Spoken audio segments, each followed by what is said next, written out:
Coming, darlings. Hello.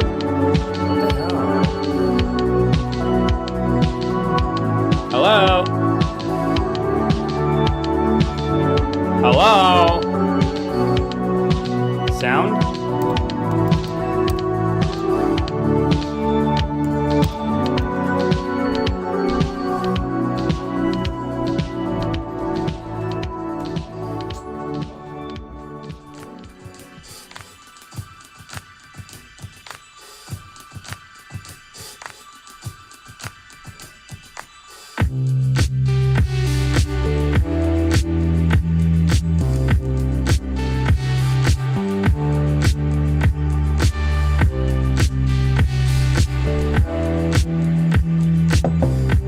Coming, darlings.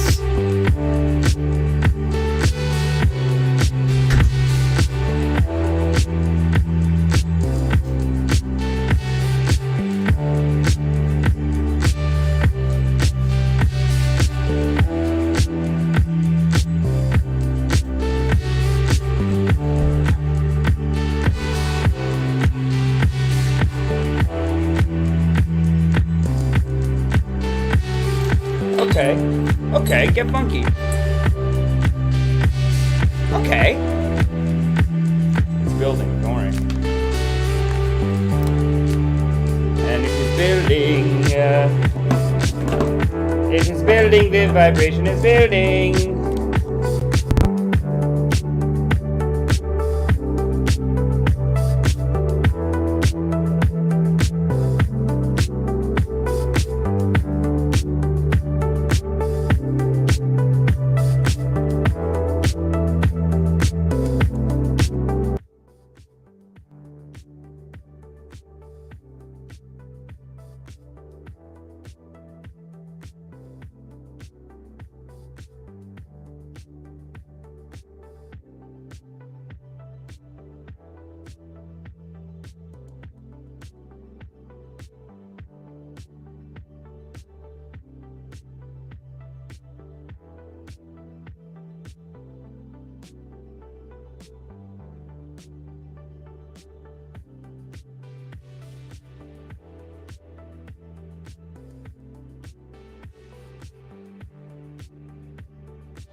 Now you can hear me.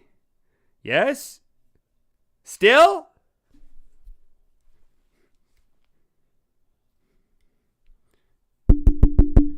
Nothing coming through. What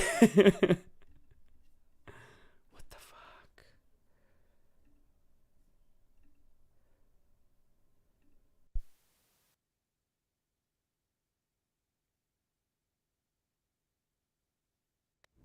Hello. Now you can hear it. Now anything? Enter audio avatar? No, I don't want an audio avatar. Okay, button. Got it. Oh, now you hear me. Okay, great. Now you hear me? Now distorted. Come on, dude. StreamYard, fix it. Remember when that guy was on? The guy who came on and yelled at us? Yeah, you guys can hear me now. Thank you. So Hohenheim says sound is back. Great. It's just awful sound. This is just the MacBook Pro sound. This is not this sound. What the hell is the point? I have a thing here. Excuse me. Let me try it. Let's get the good audio. God damn it. What? Not the webcam, microphone. Wow. Look at Applejack 59. Already $5. Oh my God. So what if Caphook was only trying to stop Peter Pan from kidnapping kids? We just assumed he was bad. Does that make sense? CBD Applejack is clearly coming in like halfway into the conversation from like two days ago, and that's good. The rest of you should be taking notes like that. No, this like mute off the top thing is such a troll from the Buddha. I wish I could say I was trolling you. No, we're literally like, this mic is just not working. What the hell, man? Okay, this goes around into here, bing bang into here. Okay, fine, let me try this. Okay. Audio. Microphone. Hello. Audio gone?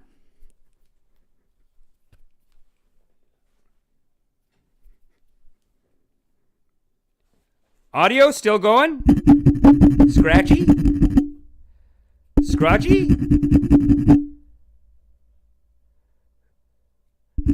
Joe, you're way behind with the Where's Coffee. Listen. Coffee's gone. It's time you grew up. Just get on with it. Can y'all hear me? You can hear me. Okay, wait, but is this microphone, is it like this one? Like, can you hear this? The scratch? Wow, what a community service. This is such a community church service, is what this is. Only at a community church service can you say, God, Jimmy, turn on the sound. God's playing with us today. God's testing us. God's testing our love. Do you see that? Is the whole stream going to be a mic check? Hey, have respect.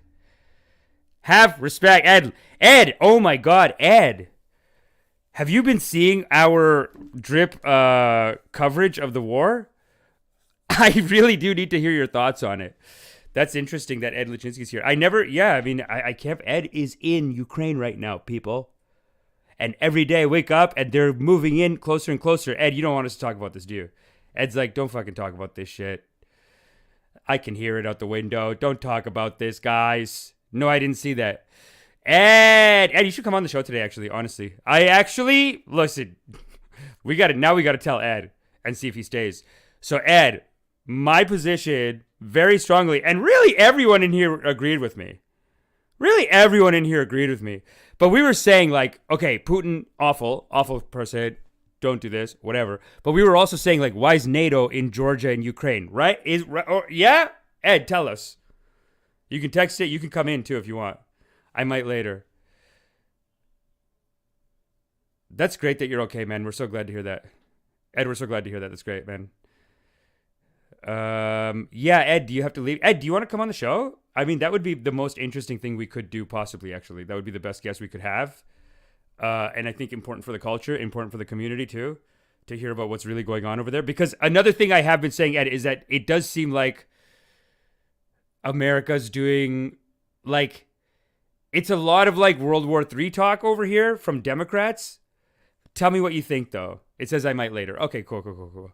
All good. I don't know if that's a response from you or whatever, but yeah, Ed, whenever you feel like it, man, just let me know. No pressure. Hang out, chill, man. We've been doing a rip every day. Roberto came on Monday, and he is the Guruji, unofficial Guruji of the channel. Official Guruji of the channel. What? Unofficial? Why did I say that? Of course he's the official. I just said it by habit, because whenever you do shit for TV, you have to do everything unofficial. You know what I mean? Oh, we had to do paperwork for 6 months, and then maybe we can get him on. No, but Roberto is the official Guruji of the drip. He is the official Guruji of the drip. And I was asking him on Monday, I was like, what should I do with the channel? Steven's gone. As so many people know, we're bleeding subs, people. We're bleeding subs, people. Make sure you like, subscribe, tell your friends. Hit the like on this. You know, I don't push money like that. Even though Roberto's saying we should become like a one of those channels that does those, like, on YouTube, you can just make donations, but they got to be tight. Also, the merch coming, but it's got to be tight. It's got to be sick, man. I don't want to just, be a money grabber. We don't want to just be grabbing the money from our congregation like that. I don't want to just be coming on here saying, oh, give the church money, give me money. I don't want to be this kind of person. We have to remember where we came from. We're still a CoffeeZilla joint, it still is. The morality must be carried, okay? We can't just now come over here and start doing a pyramid scheme. Hey, we're just like, Steven's gone, start the pyramid scheme. Pyramid scheme, go, let's go. Let's get money, 20,000.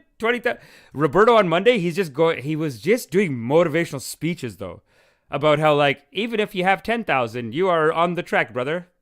And you are rising to the top. And with the blessing of Guruji Roberto Blake, we will rise higher and higher. The channel... No, we could be #1 talk show. Yeah, why not? Why not? Especially come next week when I start figuring out topics a little tighter. Because this week has just been a bit of a rambunctious week. Also, Instagram, update on the Instagram account. As you all know, my Instagram account got hacked this week. I was attacked.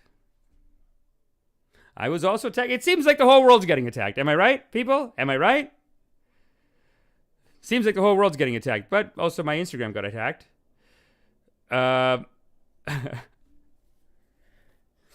And they took the Instagram account away. And I remember being out, because I have been, without drinking too much, just trying to be social every night. Like, do a set and not be afraid to be out in the culture, in the community. You know what I'm saying? It's really helping the podcast, because I go out at night and then they're recharging me, and then I come here and it's another, right? So then it just keeps it all drippy. Because if you're dripping with the drip, then if you got the drip, you can do rip and dips all day on stage too. Yesterday on stage, oh my god, what a incredible show I did last night! Such a great comedy show. But wait, Instagram update. So Instagram Wednesday gets attacked by crypto scammers of all people. And we have a whole episode, 2 episodes back. I called them live on the air. Because that's the kind of show we want to be. We want to be the kind of people that just say, hey, direct. We want to be direct approach day game, baby. I'm just kidding. I didn't say that. I'm saying we want to be direct. We want to say, hey, you know what? No, it is direct approach day game. It is that methodology where you just go up and say, excuse me, I saw you from over there. I thought you were absolutely smashing. And I was wondering if you could have a chat. Like, you want to be like that smooth level, but with the market and really with your whole life. Why not? Is this not how life should be lived? Because there is this weird thing where, like, when you start pulling back, then you don't want to do anything. You know what I mean? It's always like upward spiral, downward spiral. You can't just keep it steady in this life, in this game of life, can ya? I remember I booked this kids' TV show. I played dad on a kids' TV show.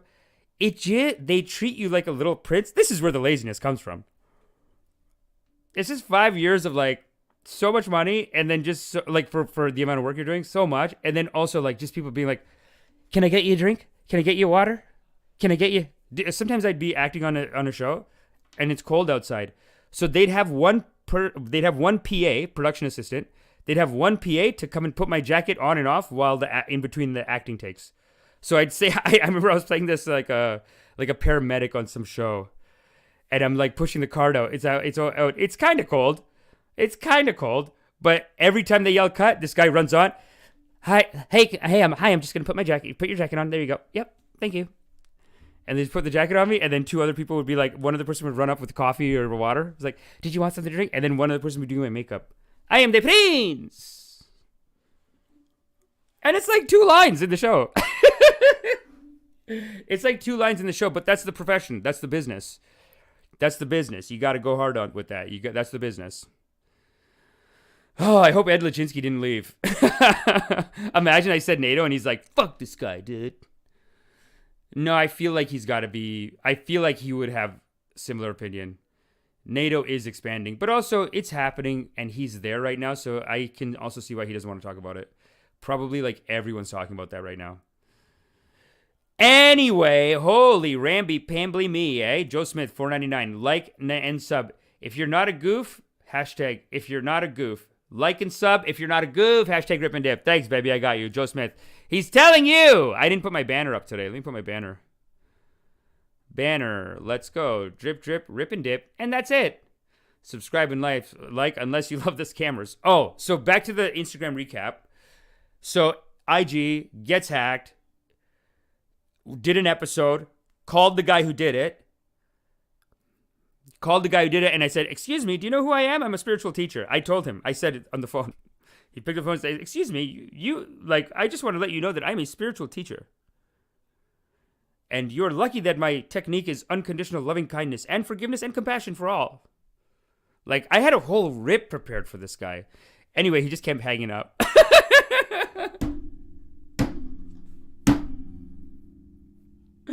That's so funny. I'm just telling him, like, young man, what is the morality of what you've done? I understand the colonials left us in a tough position, but please, we cannot do that. Hello? Gone. Just every time I'm trying to start these speeches. I did 3 calls, I think. And then I was like, I don't want to piss this guy off because he has my account.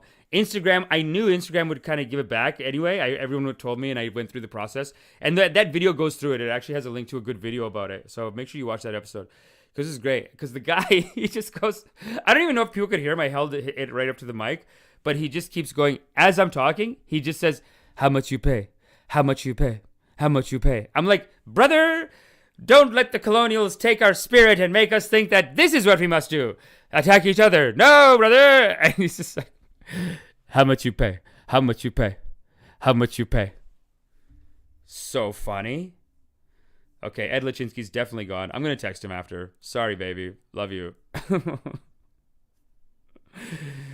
I hope he doesn't come on later and be like, how could you say that, NATO? Oh, you think you're one of these NATOists? We need help! I get it. Listen, I get it. If he's there, it's a lot. Maybe he's on that. I don't know. No, but Ed Lezhinsky's too lefty. He can't. That's too mainstream Democrat narrative. That's too mainstream Democrat. Lezhinsky is not going to go down that road. I don't know. We got to find out. He did my artwork, though. Like, he designed the artwork for the digital. He actually made the digital ashram. Because I have a digital ashram. And it is located on an electron cloud in your heart. You want to see it? Babaji show you. Don't worry. Babaji show you everything. So beautiful, darlings. So beautiful. Like my whole congregation is so beautiful, darlings. But this is some of the work of Mr. Ed Lezhinsky. Video file? No. Stop screen. Share. Bring on. Window. God is great. Intro graphics. Let me show you what Ed Lezhinsky made. This graphic I put on top, that's obviously not Ed. I gotta make shit like that for the drip, right? We need some we need some like, you're watching the drip. Like as we're watching, just like I pop up at the bottom. Hey dude, hit the like, hit the subscribe, and that bell notification. Don't fuck around. You know what I mean? I love those. They're so dumb.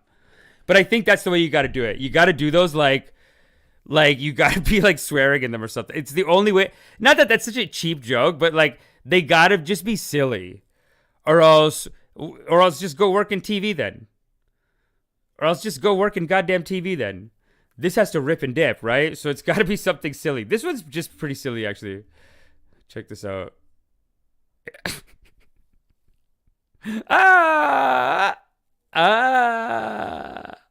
it's like I'm shocked that you're there, and then I'm like, ah, Babaji, love you.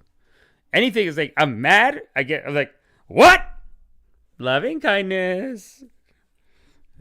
That's the teachings, though. That is the loving kindness teaching. But Ed Lezhinsky. Lezhinsky made the background. I put this on top. It probably pisses him off, too. That's probably why he left, too. Anyway, this he also made. This he just threw in bonus. This third eye laser shooter, just threw that in bonus. This, Anand got this made for me. This is just a cute little meme. Let's help build a digital ashram. No, but this is where the real shit comes in from Ed Lezhinsky.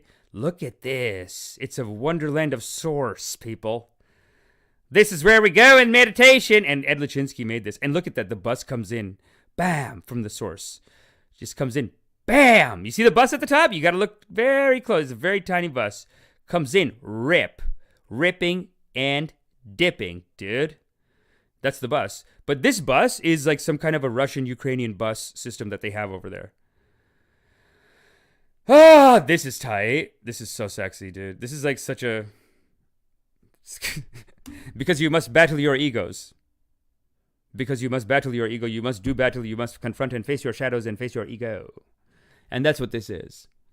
That's what this is. You got to do a loving kindness on it. We'll do it at meditation. Sunday, 2 o'clock, I'm doing meditation. I'll probably just do it on my other channel. See these puppies, though? These are just people that I threw in. That's not Lezhinsky, obviously. But how sexy is this? Oh my god, dude. This is the epic battle of your life, people. This is the meaning of life. You must do battle with your ego and overcome it. It's basically like, yeah, I guess that's what they teach in Buddhism, that you're basically your job in life is to... It's to raise your vibration. It's to raise your vibration.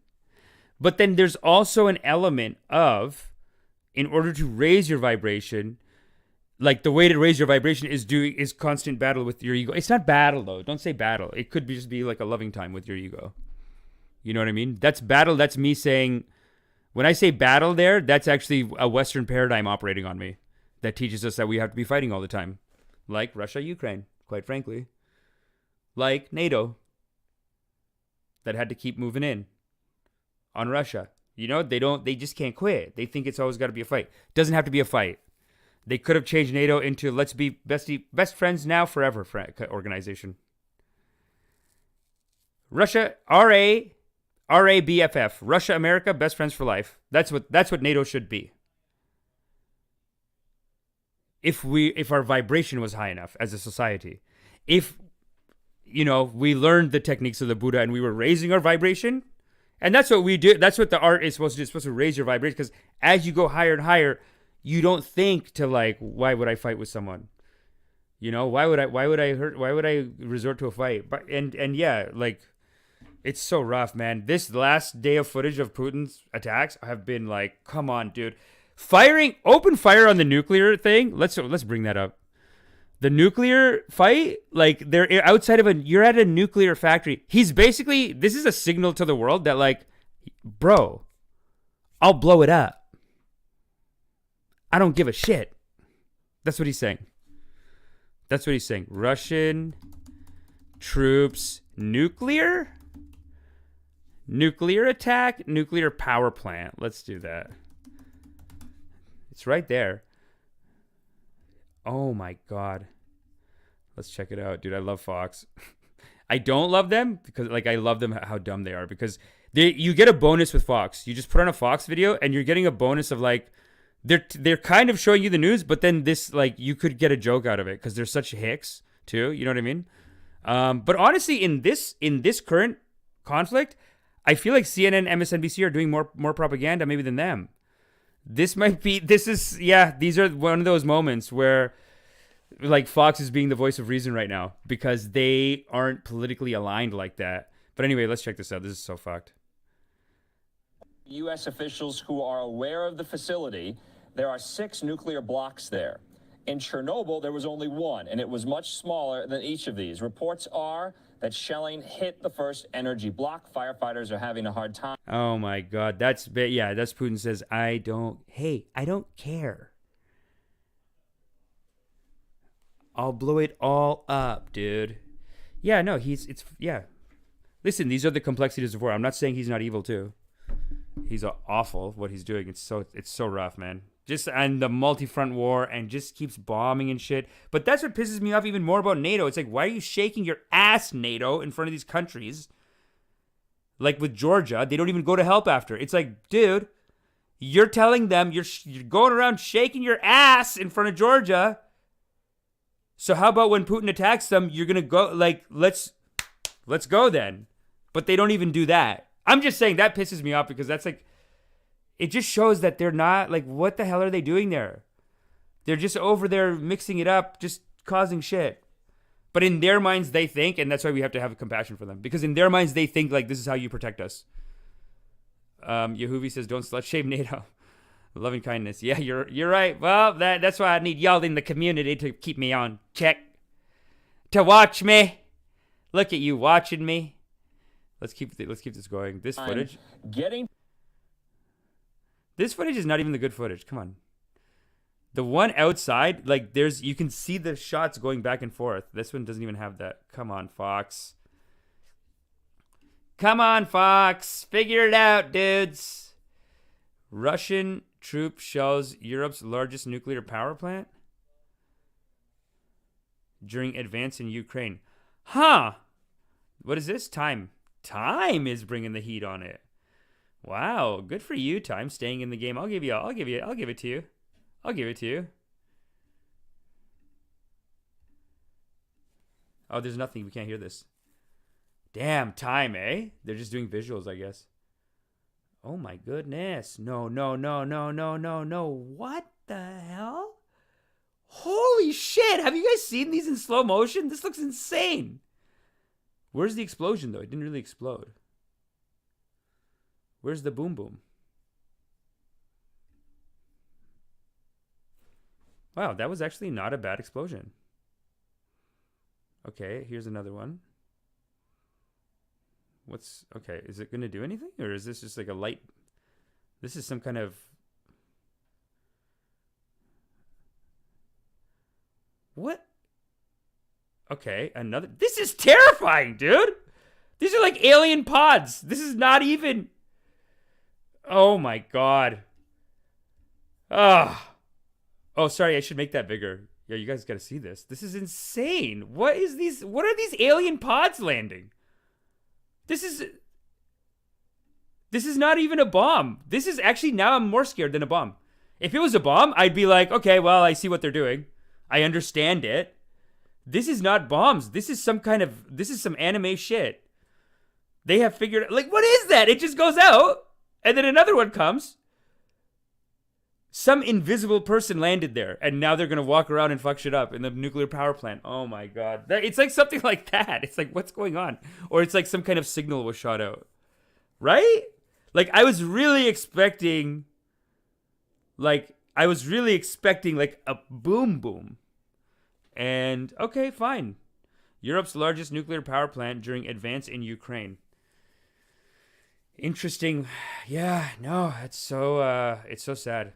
I'm sorry. I hope Ed Lezhinsky did not leave because of that. Love Ed Lezhinsky. Shout out to Ed Lezhinsky. Listen, maybe I don't know, okay? I don't know. I'm telling you, though, mainstream media seems like they want to push a Putin is evil and we might have to go to war. That's what it seems like on MSNBC, CNN side. That's the kind of attitude I'm seeing. And then there are a lot of establishment Democrats that are like, we got to go. And the thing is that in a way they do have to. I'm just saying, like, you know, how do you fix a problem if you never admit it and never talk about it? Nobody's mentioning this NATO thing. And I'm getting from legit sources here, people. And I'm talking about Crystal and Sagar are talking about this. Jimmy Dore, obviously. Greenwald. Like, these are legitimate, journalists saying that this is a big issue. This is a big problem that NATO is even over there. They shouldn't even really exist. And they've had, University of Chicago professor I had on, Remember when I had that University of Chicago professor on the show? We had him on Tuesday. Okay, do your homework. But the University of Chicago professor said, hey, why does NATO exist even? You know, it should have just turned, and we all gotta, all these military unions, we have to make a point where once they hit the point, like there has to be some automatically in the contract going forward as humanity. I'm just putting out a note. Listen, everyone needs notes. As humanity, I'm just giving humanity a note. Let me just give you a writing note. Okay? My writing notes are tight. Let me just give you a writing note. I'm a Canadian Screen Award winner. So humanity, let me give you a little writing note. Whenever you make these military group organizations that are like, oh, our job is to check Russian advancement, whatever, you have to include in the contract that there's an end point. At the end point, the military organization jumps over into a best friends forever organization. And that's it, and that's final. I don't want to hear it. Why is this, like, the EU, fine, it's economics, it's money, it's whatever. And that's bullshit that Russia's telling them they can't join. That's bullshit too, fair enough. But the military one, like, why is the military one talking about anything? Like, they should have that. Anyway, look, they should have that tripwire built in that the final contract is like when Russia comes to you. If you have this thing to check NATO expansion, to check Russian expansion, and then Russia comes to you and says, "Can we join? Your club look fun. Can we come? We are great in party. We have good party in Russia. We can." Like, they're coming in like friendly, like, "Hey man, I'll host it."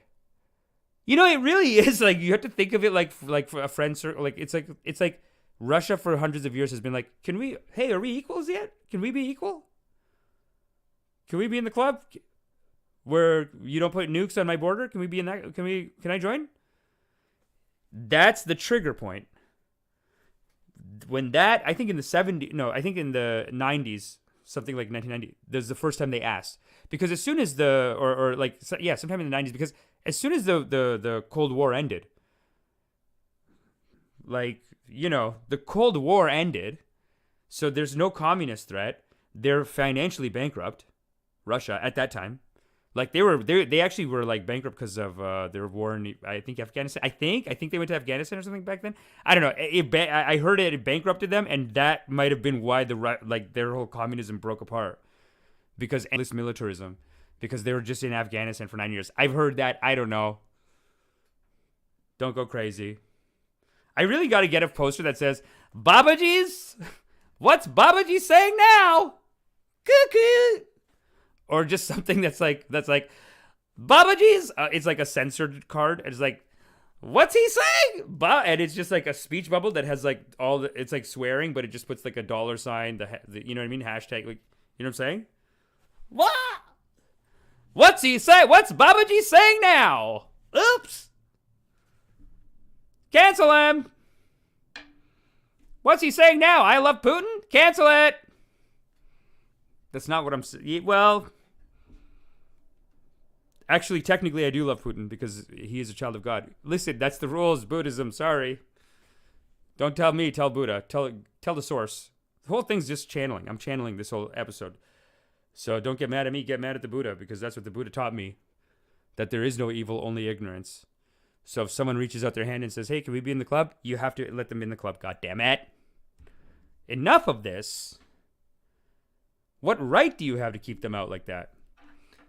Anyway, we got to talk about other shit. Because it is Friday. It is Friday. We got a rip and dip tonight. I already went out once today and talked to some people. I actually made friends with some... I was asking people about like where to go dancing tonight. I was doing some reconnaissance today. Yeah. Sorry.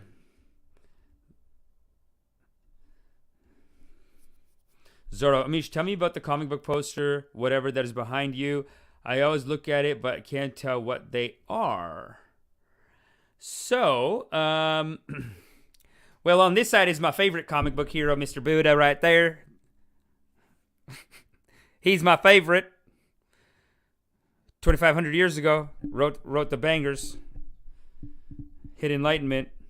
It's pretty epic the way he did it too. He faced the devil, which is your ego, in meditation, and the devil, like, it's crazy the way that he got enlightened. It's like the devil came and really, not the devil, but it's called Mara, and it's basically your ego. And the ego came with everything. Like, the ego came at him first round on the Buddha when he was almost going to hit enlightenment, because the ego is such a hater, doesn't want Buddha to hit enlightenment. So the first round, what he did was he had these 7 sexy ass daughters, and he was like, go try to bang him. That's round 1.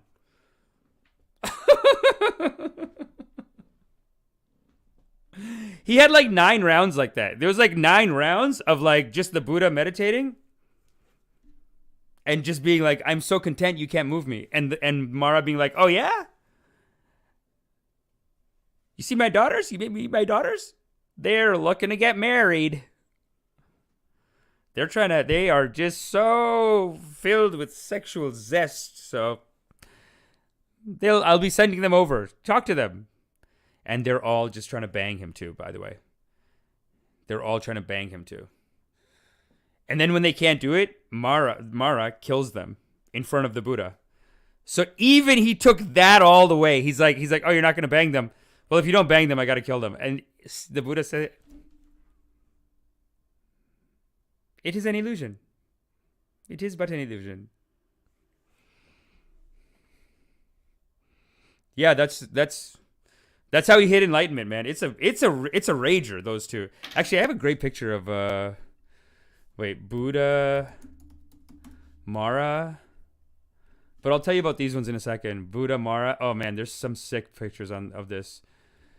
I gotta put more of these online. Buddha, Mara. Okay, so it's like this, even in the movie with Keanu Reeves. It's kind of like this. Like, eventually, it just goes bigger and bigger and bigger. And I remember one time I was doing a meditation.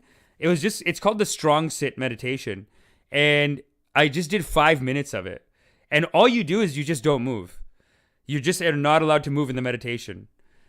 But within, like, minutes, it turned into, like, I started getting, like, weird visions.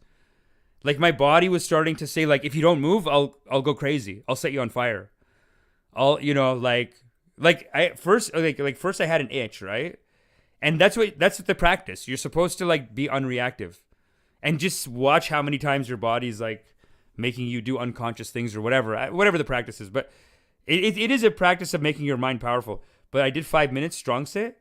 Within a minute, I had an itch. I didn't scratch it. And my body was like, my brain was already telling me stories like, that's a bug, you idiot. It's going to bite you and you're going to get some Lyme disease. You're so stupid right now. Like, are you stupid? Just flick the thing. Just get it. It's a tick.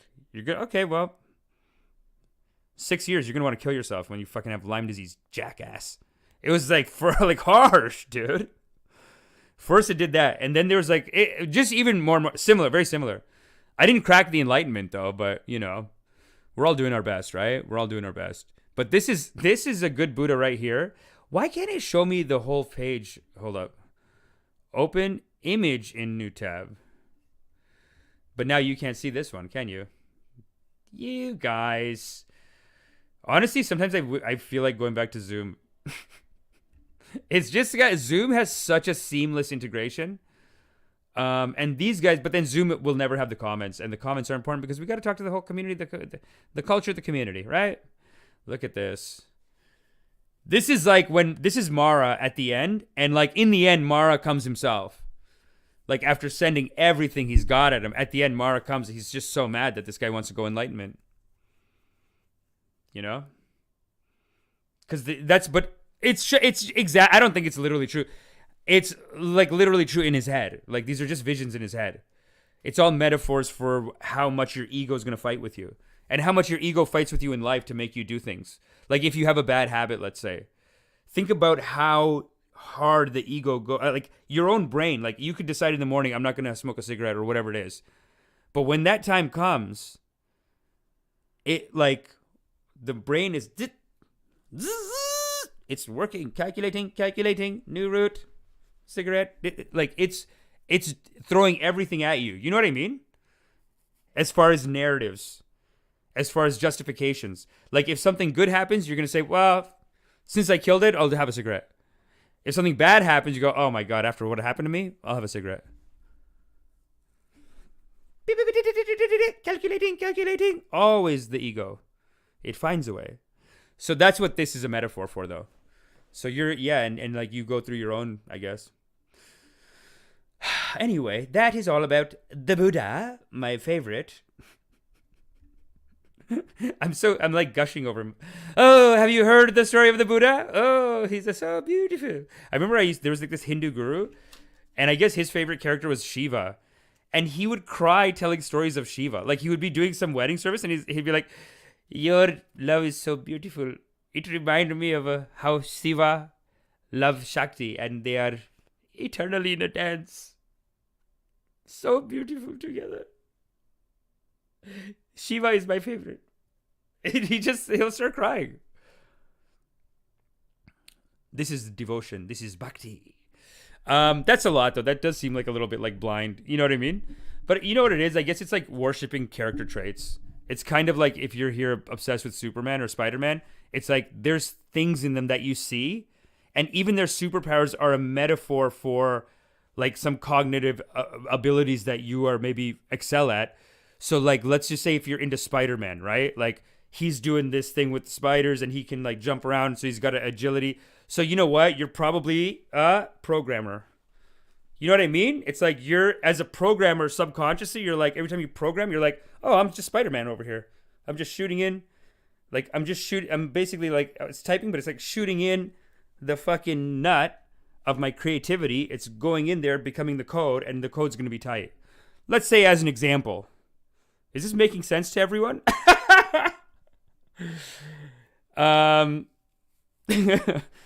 It's very, very complex, I guess. But yeah, anyway, the point is that they're just getting obsessed with different characters for that reason. Even the saints, a lot of Gurujis, a lot of like Christian Gurujis, they'll be like, Saint Peter, he is in my heart. He always watches at me, Saint Peter. Like they'll pick someone. But it's really like characters that it's actually not that different from like being obsessed with Spider-Man, because you're seeing something in them that can help you. That's why that's basically what tarot is too. The tarot card reader, that's what they're doing. They're basically, if they're good at it, you just interpret everything. Every single thing, you interpret it, you get a little information out of them, and you interpret this, but every interpretation, it just comes out as, oh, yes, you are one with God, and you are love, and you must go forward confidently and strongly. That's what the final lesson's always going to be. And even with I feel like with the good religious stuff, I feel like it's like that too. On to part 2 of your question, Zorro. What are these posters behind on this side? So the science fiction posters, there's 2 posters in the middle of old stand-up comedy shows I did. These 2 in the middle, they're old stand-up comedy shows. I like a good poster, you know? I like a good poster. But the other ones, they're actually science fiction short story magazine covers. So, you know, right now everyone's into like Black Mirror, right? This is like the origin of Black Mirror, these type of comics. Because back in the day, and you know, I know like Black Mirror was like groundbreaking in like, really the writing was just really tight in it. But actually the genre of what Black Mirror was, like those anthology, like trippy anthology story shows, like that's been around since like the 50s. I'd say it started with the Twilight Zone. You know what I mean? Like Black Mirror, to me, is like a modern Twilight Zone. It's like so modernly and tightly updated. Like it's so tight.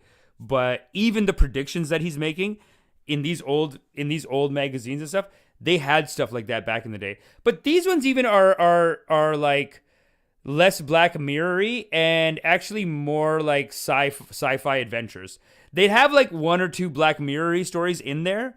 But then they would mostly do like, you know, like let's say this one right here, right? Or like this one. It's like some bugs are taking over a planet, and the human beings of that planet have to figure out how to kill all the bugs off. This one up here for sure. Basically, this is some kind of giant cockroach planet, and these aliens are like, you know, and I guess that's what makes it like not as smart as like a Black Mirror. This was like a little more bubblegum, these ones. this whole series, all these series, they were like a little more silly and like a little more like out of this world. Sometimes they would have the trippy ones, but they were mostly actually big, like yeah, alien invasion. Like, what if the bugs became our overlords? You know, that's like a standard, and then it'll just have people like screaming. Let's watch some trailers of that. Actually, those trailers are actually pretty sick. I don't want to say Barbarella. 50s sci-fi horror movie. Okay, here we go. So hold on. First of all,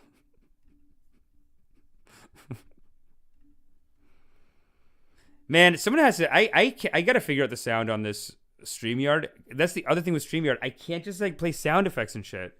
And even when we want to share music, I gotta share the window. You know what I mean? There's gotta be a way around this. I got the Stream Deck. Hey, does anyone watch Tom Nash's live show? Because maybe I should watch Tom Nash's next live show because he's doing it. He like, honestly, I got the StreamYard because he was suggesting it, and I love it. But this no music thing and this audio thing, it is a bit of a hiccup because the show would benefit a lot from music. It would just make it so fucking, you know what I mean? Then it's basically a pro daily show. It's pretty legit, if I do say so myself. Anyway, beginning of the end. Here's an example. I'm not gonna play the audio.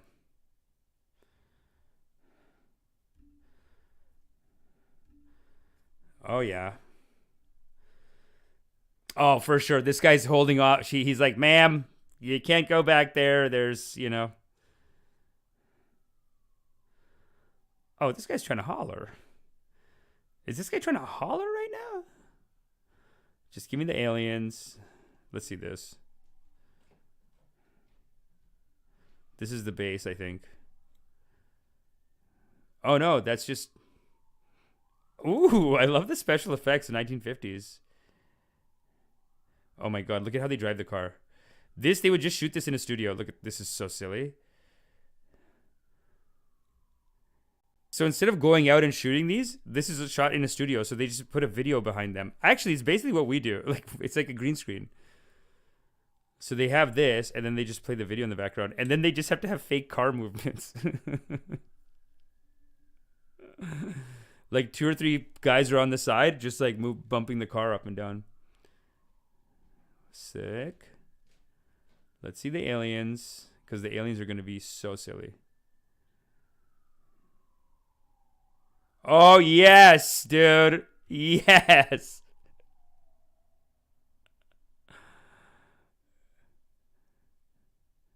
Give it to me, baby. Okay. Grasshoppers. Oh, I thought that grasshopper was the size of like a big... He just put it big on the freaking video. Okay, let me see. Let's see. Oh, snap, dude. Ah! Oh, my God. No. Oh, this is terrifying. Oh, my God. Oh, man. Get the Marines, dude. Get the Marines. Call in the Marines, people. Damn, these old movies are banger, right? But these movies actually came from the culture, the kind of culture that you're seeing, the like the artwork, I guess, culture that you're from behind me. You know what I'm saying? Beginning of the end, giant monster grasshoppers. This is like a classic Snakes on a Plane. Oh my God, this is terrifying. Let's go to the end. That's so... Oh my God. Nice, that's a good shot. Wow, this is honestly, like, if you don't like, if you get into it though, it's terrifying. Oh God. Man, it's so hard to control the acting with these stupid grasshoppers, I bet. You know what I mean? Like, they're just so...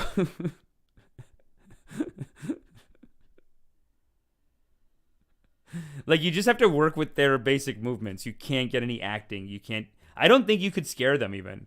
Like if you waved a thing in front of them, I don't think they go like, like I think they just like, I think they just sit there. They just go like, I think they just look at you and they go, I'm not scared of you. I'm not scared of you. If you were really gonna hit me, I would have jumped 5 feet. Because they're moving faster like that reflex is so quick. I don't think you could get them like that. So wow, kudos to these guys for getting such great acting out of these. It really is an editing game. Oh my god. Sick. Damn, look at that. They're like the size of a truck. Each like that's pretty terrifying, man. If there's truck-sized grasshoppers, oh my god. That's basically the storyline of have y'all ever seen Nausica in the Wind? Nausica in the Wind or whatever? It's so tight. It's another one of this guy's Miyazaki joints, and it's like an environmentalism one. It's so tight. Something in the Wind? Wow, that's good shit, eh? Oh, Nausica, Valley of the Wind. Okay, are we allowed to play? I don't think we're allowed to play trailers, but we got to test this out. We do have to test it for the culture. No, honestly, for the community, we got to test these things out because I don't know. Like, I got to figure out what I'm gonna get away with on this channel. A bunch of shit got demonetized.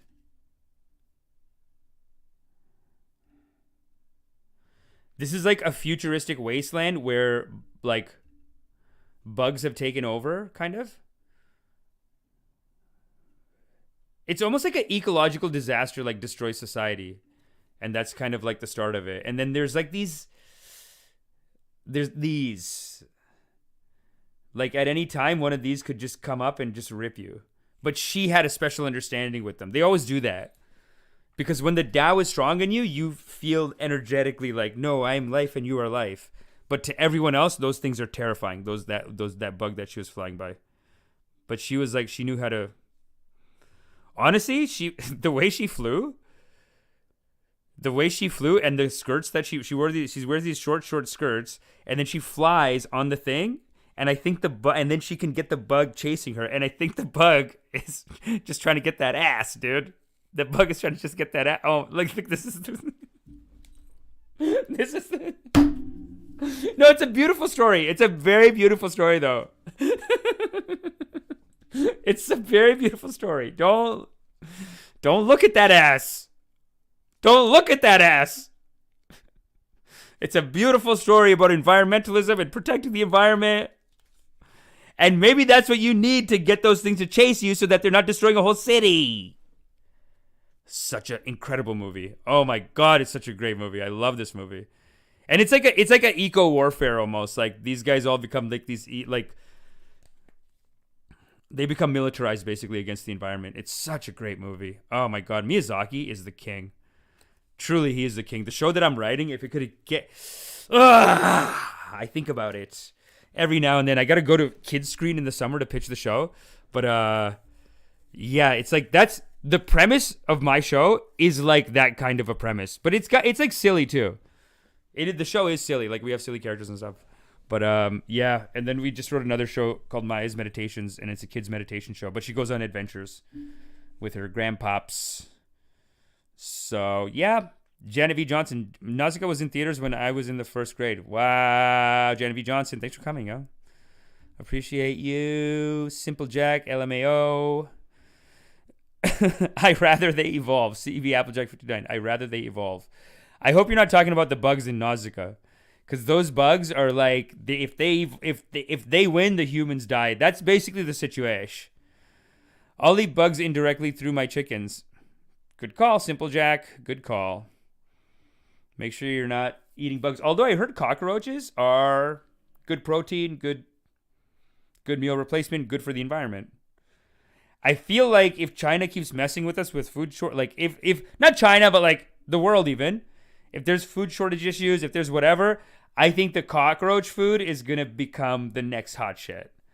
Like, it's ripe for, like, $1 billion investor to be like, hey, everyone. Like, on all logical levels, honestly, as a vegetarian myself, on all logical levels, like, vegan doesn't really make sense because health-wise and everything included, it's like, I want to go there, and as a society, I hope we move there. But like right now, it's like some people gotta eat meat. Like I can't digest anything. I have ulcerative colitis. I'm vegetarian. I have ulcerative colitis. The number one I'm seeing doctors recommending like just go all carnivore. That's like number one suggestion for ulcerative colitis. And yeah, Michaela Peterson was saying this too. Jordan Peterson's daughter. She did a talk somewhere she basically did it. Man, they're doing classic moves. She's like, the people at Harvard didn't want to play my talk, so they banned it. But fortunately, I got the footage, and I'm gonna play it on my channel. And she has it on her channel, and it's just her like, carnivore, like just it's anecdotal, I guess. And she says it's anecdotal, and she just says like carnivore diet saved my life and saved the lives of like these other 20 people and like whatever. I don't know. It's too bad, man. Because I'm vegetarian, and I think as a society, morally, we should go towards vegan, but this yelling at people, from the vegans. And also just like, why are we like, don't shut off. I don't know. You never know with these conservatives too, because sometimes they'll just be like, they shut me down. They're trying to shut me down. And it's like, nobody cares about you that much. Okay. They just like Harvard could have been like, yeah, we're going to play it next year because our programming lineup's full. And she's like, well, the people at Harvard, probably because they have a political agenda against me and my father, they don't want you to hear it. But I'll play it on my channel. Anyway, it was a good speech, actually. I'm joking. No. I think she does say, like, she asked several times, and I think they said, yeah, I don't know. I don't think they said we're not playing it because we don't agree with your meat views. I think they might have said, like, they probably just gave her some official excuse of, like, yeah, because of timing constraints and this and that, we ended up cutting it. Sorry, hon. No, sometimes that's what happens. And these conservatives, they go. I remember years ago, Jordan Peterson even had like some GoFundMe, and he raised like $250,000 on it it was so crazy because he had gotten a grant for 10 years in a row, and then on the 11th year, but it was at a time of like high controversy for him. But on the 11th year, they didn't give him the grant. So then he goes, but why haven't they given me the grant? We need a public inquiry and we have to know. And the people at the grant department were like, listen, it's in our policy. Like, we're giving you free money and it's in our policy not to disclose because then we have to just like call people all the time and be like, this is why we didn't accept your grant. You know what I mean? So it's like part of their policy. They're like, we get 800 applicants or 8,000, whatever it is. We give out like 20 of them. So we just have a system of like, we just don't tell anyone because it's too much. But then, yeah, he just turned that into like, clearly I'm under attack and my freedom of speech is under attack and we have to raise money for this. And then, yeah, I think he raised like $250,000 instead of like some 10. I think it was like it's probably like $100,000 grant. And then instead he made like 250,000. I don't know. Point is, I saw Michaela's speech. It's actually pretty tight, I'd say. And if they banned her speech, that's bullshit. Because even as a vegetarian, I'm having ulcerative colitis issues, man. I can't. And like, yeah, what do I do? Do I eat meat? Definitely I got to stop eating bread. I think that's a big issue. It's bread. I don't know. But that's the thing with ulcerative colitis. Nobody goddamn knows. And then she's saying that her and all her friends, they do meat diet. God is great. Just fixes everything. All meat diet. The Buddha's testing me. The Buddha said go vegetarian. And this is what I mean by the Buddha's always playing silly games, Buddha. You always got to keep it complicated. It's got to be. That's how it is in life. Especially now, we're going into great times of uncertainty. Nobody knows what's going to happen. Loving kindness, unicorn blood diet here. Unicorn blood diet here. I don't know if that's a fancy way of saying you're vegan. Because unicorns don't exist, or are you saying I eat so much meat I'll eat a unicorn? God damn. Can you imagine you find a unicorn and you're like, oh my God, it's beautiful, it's a unicorn, and then you look back and someone just goes zzz, like they just chopped it. We're gonna eat it. Oh my God, we found a unicorn. What? No! Ah! Like they're like, I'm eating it. And that's Janet V. Johnson, and that's what she would do, apparently.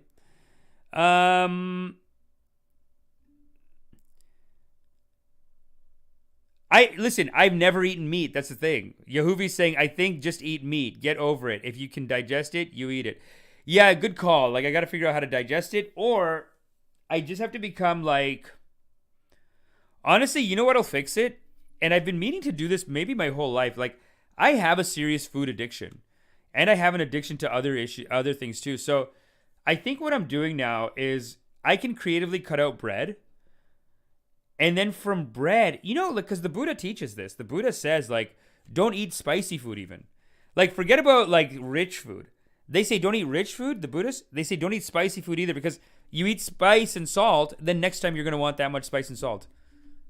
Slowly bring it down. Don't slowly let it go up. Slowly bring it down so that you are not even attached to it. Because it's true. Everyone I know who quit sugar is like, I quit sugar. They're like, if I eat a cookie now, I'm just like, like they eat if they eat after like a week of not eating like processed sugar food, then you bite into like something straight to 0 to 100 sweetness. You bite into the sweetness and you're like,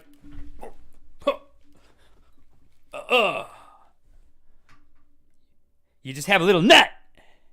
It's kind of like that guy, the Vietnamese soldier that I was telling you guys about.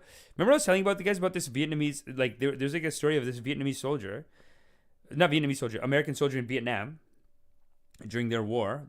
Also a senseless war pushed by American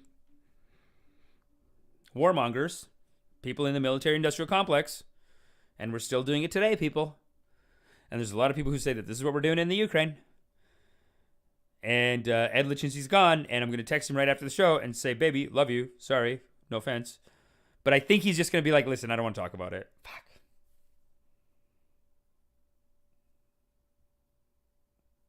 I'll call him. Wow, so many people here, though. This is great. Chilean McMillian. People are jerks, not enough to disagree. Gotta eat the guy's goat. You know what? That's what happens. Sometimes I just click on a random. I'm omnivore, trying to quit processed, but processed tastes so good. Cancer. Janet V. Johnson says, cancer. It's true, right? That's why the Buddha's teaching is so powerful on this. It's like, cut things out. That's tight. I like that. Because then what it does is it listen, there's only so many hours in the day. And there's so much dopamine in your system and these other things too. So if you are giving yourself happiness through food, it'll take away from real life happiness, real experience happiness. You know, like, unless you're going like a well-cooked gourmet meal, all this, fine, God is great. Because then that's like another kind of art and a genuine experience, and you sit down and have a conversation. That's legit. I like that, actually. If you go out to a real restaurant and you sit down and sit for, like, it's like something that I've learned to appreciate as I get old. But if you're just eating junk food, fast food, what happens is, yeah, it really like, it is a little bit like what people say masturbation is. For my no-fap fam. Where my no-fappers at? Where my no-nutters at? No fap, no nut game strong in the community, I think. I think so. Because everyone knows that we got to bring, the drip to the market. So it's like everyone's staying tight probably. Probably you guys are all I can feel it. I can feel high nuttage. I can feel high nuttage. It's in me. And I can feel it in you guys too. I think I'm becoming inadvertently a no fap coach. Put it down. Put it down. Hey. Again? No fap coach, dude. Is that a character? Hey! It's sore. You're gonna rip it. Put it down. Even like there's just like someone's getting the cream or something. It's like cream, handkerchief, and you just go like, he just pops in. Hey! Put that down. No fap coach. That's the real no fap coach. That I could do that. No, I can't do that. No, you gotta just don't do it. You know what I mean? But anyway, yeah, no, I do think because you know what it is. It's a big burst of dopamine when you eat junk food. You're getting a high hit of dopamine, and your body then is like, oh, okay, this is where our happiness comes from, kind of. Something like that. May not be correct on a literal level, but correct on a spiritual level. Spiritually, what I said there is very, very, very wise. Very wise. Let me tell you about a couple of shows that we have coming up. This place, oh my God. Yesterday, though, I went to this place called The Spot. Lior, such an Israeli Jew. I did 10 minutes on, like, Israeli Jews. Fucking kill. Not Israeli Jews. Like, ripping local Jews over Israeli Jews. First 5-10 minutes yesterday of my set. Not 10 minutes. I only did, like, 15 minutes. We all did, like, 15-minute sets.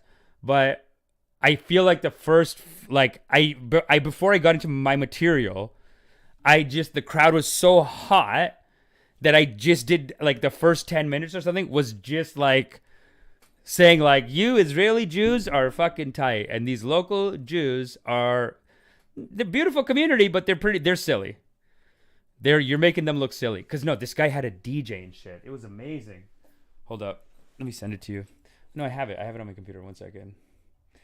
I will show you. And also, I got to show you a future guest on the show. Because he's going to be on very soon.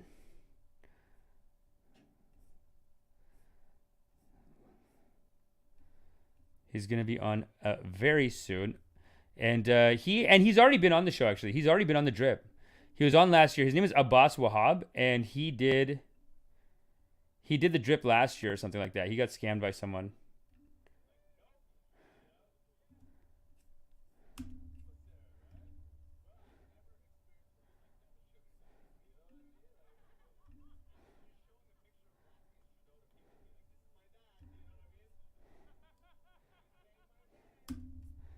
Yo, this is so sick, actually. StreamYard. Oh, wait. I really got to get y'all some better pictures of this, but check this out. I do need an assistant, and that's fine. Fair enough. I do need an assistant because I don't know why this is showing sideways like this, but this is him. So we did this show yesterday. So first of all, look at the stage. But it's sideways. How the hell do I make it not sideways now? Okay, enter full screen, fit to screen, playback, edit, rotate, right.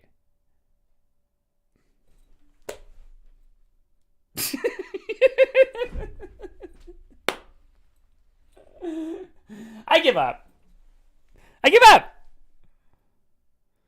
I rotated it. It just flipped the other way, all the way 180. Guys.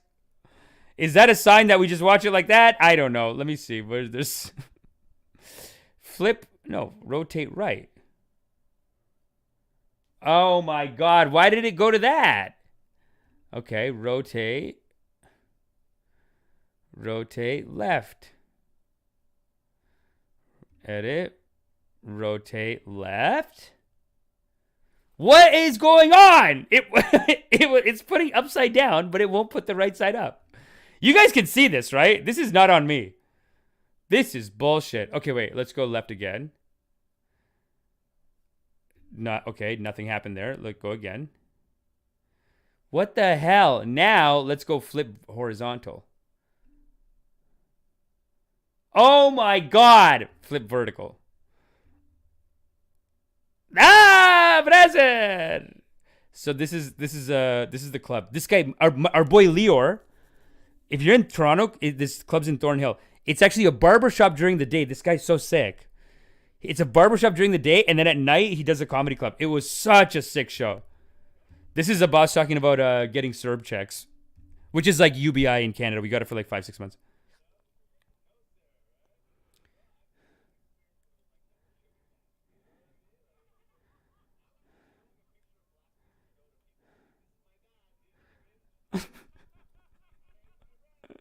Yeah,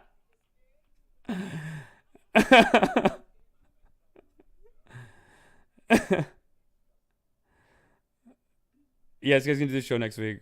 Such a good set. Oh my God. But everyone though, it was such a great show. Opening rip. This guy Lewis Molds. He's like he is so funny, but like just full Trump supporter. anti-masker, anti-vaxxer, like just all of them. Lewis Moulds, and he's just like such a polite looking little British dude, but he's anti goddamn everything. His opening line, he's like, well, I guess the Russians have taken the heat off of COVID, and everyone just lost it. It was a hot crowd, man. They really enjoyed it. No sound, no audio, could not hear. Oh no! Let's do it again. Share screen, window. It won't play the audio when I'm sharing? It's not even giving me an option to share the audio.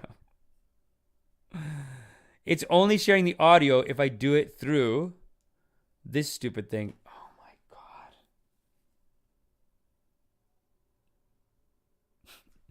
I flipped it. I flipped it like 6 times though. So I got it in the right thing, and then the audio, you couldn't hear it. Oh my God! StreamYard! Could not hear. No sound on the video. Of course he is. He ever saw Funny Lefty? Ho and 9 Productions. Need Streamlabs, really. Yeah, you're right. But what would Streamlabs do in that situation?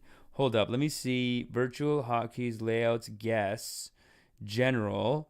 Shift audio avatars. Automatically add shared screen videos to stream. Yes. Add shared screens / videos to stream. Of course, yeah. Why is StreamYard, honestly, StreamYard, fuck it, fix it, guys. Fix it. This guy's like, where's CoffeeZilla? I know, dude. No, but that's why it's very important that y'all keep supporting the channel. You know what I'll do? Here's what I'm going to do. I promise I'm going to do this right now. I'm going to put that on the stories for the YouTube channel. The clip I just showed you, I'm going to put it on the stories of the YouTube channel. I swear to God. I'm going to do it right as soon as I get off. I'll put it on as a shorts. And y'all watch it and be like, yo, this guy's going to be a guest. And I'll just put, this guy's going to be a guest on the drip next week. You're going to love it. Oh my God, it was such a good set. Honestly, the club was incredible. And it was like a family event. Like the guy was there. His mom was there. His mom's like, sweetheart, how much for a beer? No, I'll pay. I'm going to pay. Don't worry. Like his mom was buying the beers. His sister was there. I was like, you have to basically be the assistant. You know what I mean? Oh man, you never go full sauce. Genevieve Johnson, this is triggering my migraine right now, but also the joy center in my brain. Okay, great. Jaya Brew, I always liked his opinion on things, even though he barely talked. Oh, what happened to Wyatt? Bring him back. Yeah, Wyatt's around too, actually. Yeah, that's a good call. Listen, we got to just figure out. This week has been crazy though. This week, I can't believe I did a 5 days of reps. 5 days reps and depths. Each one is a legit. Yeah, each one, good topics. Yeah. Next week, I'm going to fix this audio issue. I don't know what this audio issue is. I got to fix the audio issue, and then...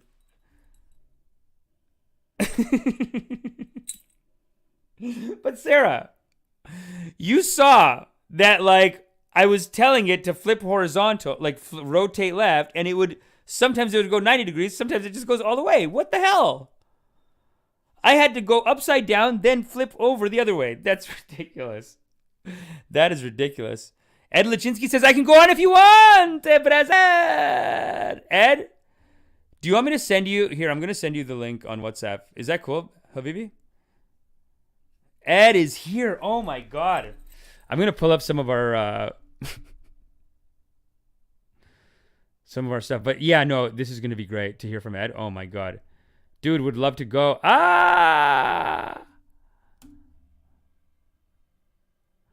Okay, sent you the link, Habibi.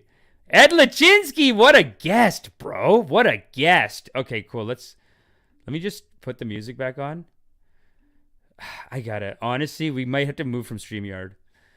Love them, but we might have to move from StreamYard. I got to figure, there's got to be some other way to do it. Or it's just too much. Like, why isn't it just playing the audio from this thing? I'll tell you, that's something that never happens with Zoom, ever. Like, it's just such a basic option to just have the audio on. Anyway. This is some music I use in my meditation. The guess, I know, right? Let me find my clip of Putin. I do want to find the main clip of Putin actually and show him. Okay, wait, where the hell is? Here you go. Show in Finder. Oh my God, that means that it won't play the audio from this thing either. Let me show this to you. But you know what? The good thing about this clip of Putin that I have is that every text is written on the screen.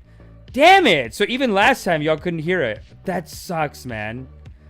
But do you think that'll piss him off if he just comes on the stream and Putin's there and he's like, dude, triggering. Let's just wait. Yeah, no, I don't want him to. Let's just bring him on and say, hey, whatever you want to talk about, baby. You talk about whatever you want to talk about. Ladies and gentlemen, give it up and make some noise for our very own in Ukraine, but still coming on the stream, Ed Lezhinsky, everybody. Yay, I'm alive. Ed Lezhinsky is alive. I'm alive. And maintaining a sense of humor. I wanted to see me dead, but I'm still alive and kicking. Dude, and your sense of humor is intact. That's great. Yeah, the past week was actually like really crazy. And I was moving all over the place, and they weren't letting me. Even though they don't need any more, like military, because it's all full, and there are a bunch of volunteers. But really, military is all full. For you. It just seems like Russia has an unlimited supply of troops. Sorry, I'm sorry to tell you that. I don't. You tell me. Yeah, they're all conscripted. I'm not all, but like a lot of them to actually. So it's not like. It's weird. Yeah, it's weird, and so there were these videos now in this week basically of people of Ukrainian military capturing Russian military in how is this called when you capture someone but like don't kill them? Prisoner of war. Prisoner of war. So a bunch of them like basically I guess all of they don't like capture the high level ones because the most damage is done by like airplanes from the Russians have strong, or like not strong, but like a lot of air force. Yeah. And what Ukraine has is a lot of on the ground anti-air force missiles and missile systems and all of that stuff. Right. So they wouldn't be able to really capture a lot of air pilots, but all of the on the ground troops, a lot of the time they like desert and hide and all of that stuff. And it turns out a lot of them are just straight up conscripted because you may be in the West, that's maybe not a thing that much anymore, but in like post-Soviet states and in right, the army's ready to go, like people just join. No, not that. It's you have this like mandatory military service. Maybe you heard about like in Israel, like conscription. You have this conscription every year, but then basically what happens in Russia, and I guess in Ukraine too, but Ukraine doesn't like attack anyone. So what happens in Russia, all of these people, all of these basically like 18-year-olds after school having nowhere to go, they like go they're all conscripted because it's like mandatory. And they think, okay, that's just like 2 years or like 1.5 years of my life, and that's it. Like I'm never gonna go to the military ever again. That's fine. Yeah. I'm done with it. But in reality, what happened right now in Russia, that you actually you become a reserved. You're the military reserve, right? Yeah. So if anything happens, they can call up on you and be like, hey, you have training, you spend this time, you gotta go, you have to now go and fight for your country. Wow. And so this is when they say he is a dictator. Russia has unlimited, and he is a dictator. So when you say like Russia has unlimited amount of troops, it's technically it does, and well, of course it's not unlimited, but like Wow, so it's technically true, technically but I love when my theories come true. Like it's technically true, but they're not like highly motivated troops that really care about what they're doing. true, true. Yeah, because Uh, look, the world morality is not with them, and when morality is not with yeah, you, your troops are fighting 10%. How can they? They have to even, and I'm not even saying morality has to be with you. Like they have to believe in the morality. Like they all, but the people of Russia sounds like they don't care about this. But then, what do you think of the argument that, and this is what I've been kind of talking about here, is that I feel like the West is to blame for this too, and they don't talk about the fact that NATO is moving in on Georgia and Ukraine. Tell me what you think about that. yeah. Like Well, NATO that's moving in with that on them, so. and how Putin's been saying for 6 years, like, stop doing this. You're gonna put So nukes on my border. full disclosure here. Like I'm a Ukrainian. I lived here my entire life. I know a lot about this stuff. Because I guess most Ukrainians have to, but also I do. I like again most Ukrainians. I'm able to speak Russian. I know Russian. I Sick. used to be like on the until I kind of got into English speaking like world more in the recent like 6 years or something, or like 7 years of my life. I used to be all in like Russian speaking internet. So I have relatives in Russia, and I am able to, and a lot of other Ukrainians able to just recognize instantly, basically all of the Russian talking points in propaganda. Yeah. And one of them is NATO is like NATO being a threat to Russia. Oh wow. Okay. So I was very this past few months, and including up to like this day, I guess. So I don't blame, I guess, every like American personally, except like I guess on the left. So as a leftist myself, I was Yeah. very disappointed with all of the talking points that are manufactured basically by the Russian government. And uh, for now I've seen, so I went from like being a fan of Hassan Piker, the biggest like Yeah. political streamer personality, I guess. Not political, but the biggest left leaning, I guess. Yeah. Yeah. He's the big lefty Streamer. right now in the game. He's the big lefty in the game. So Yeah. I I I went from literally like listening to his streams every like evening with my wife before sleep, to basically like hating the guy completely, Oh my god. because all like everything he was talking about the NATO, Ukraine, the Russian government, how how Putin basically is correct on demanding the NATO countries, which is like basically rolling back NATO in like reactionary style, Yeah. rolling back NATO back like 50 years because he wants to basically. Yeah. It's But just don't you think insane to NATO? me, and Do, all like Russian talking points. but you don't think NATO like as even like you don't think it's weird that NATO stayed there after the communist whatever ended, like the Cold War ended, because Russia wanted to join NATO. They were like, can we join? So it's like you're not allowed to join, and we're an I organization didn't built think to push you back. Russia was at any point interested in joining NATO, because after the fall of Soviet Union, they temporarily had who was it, like Boris Yeltsin, and then Putin.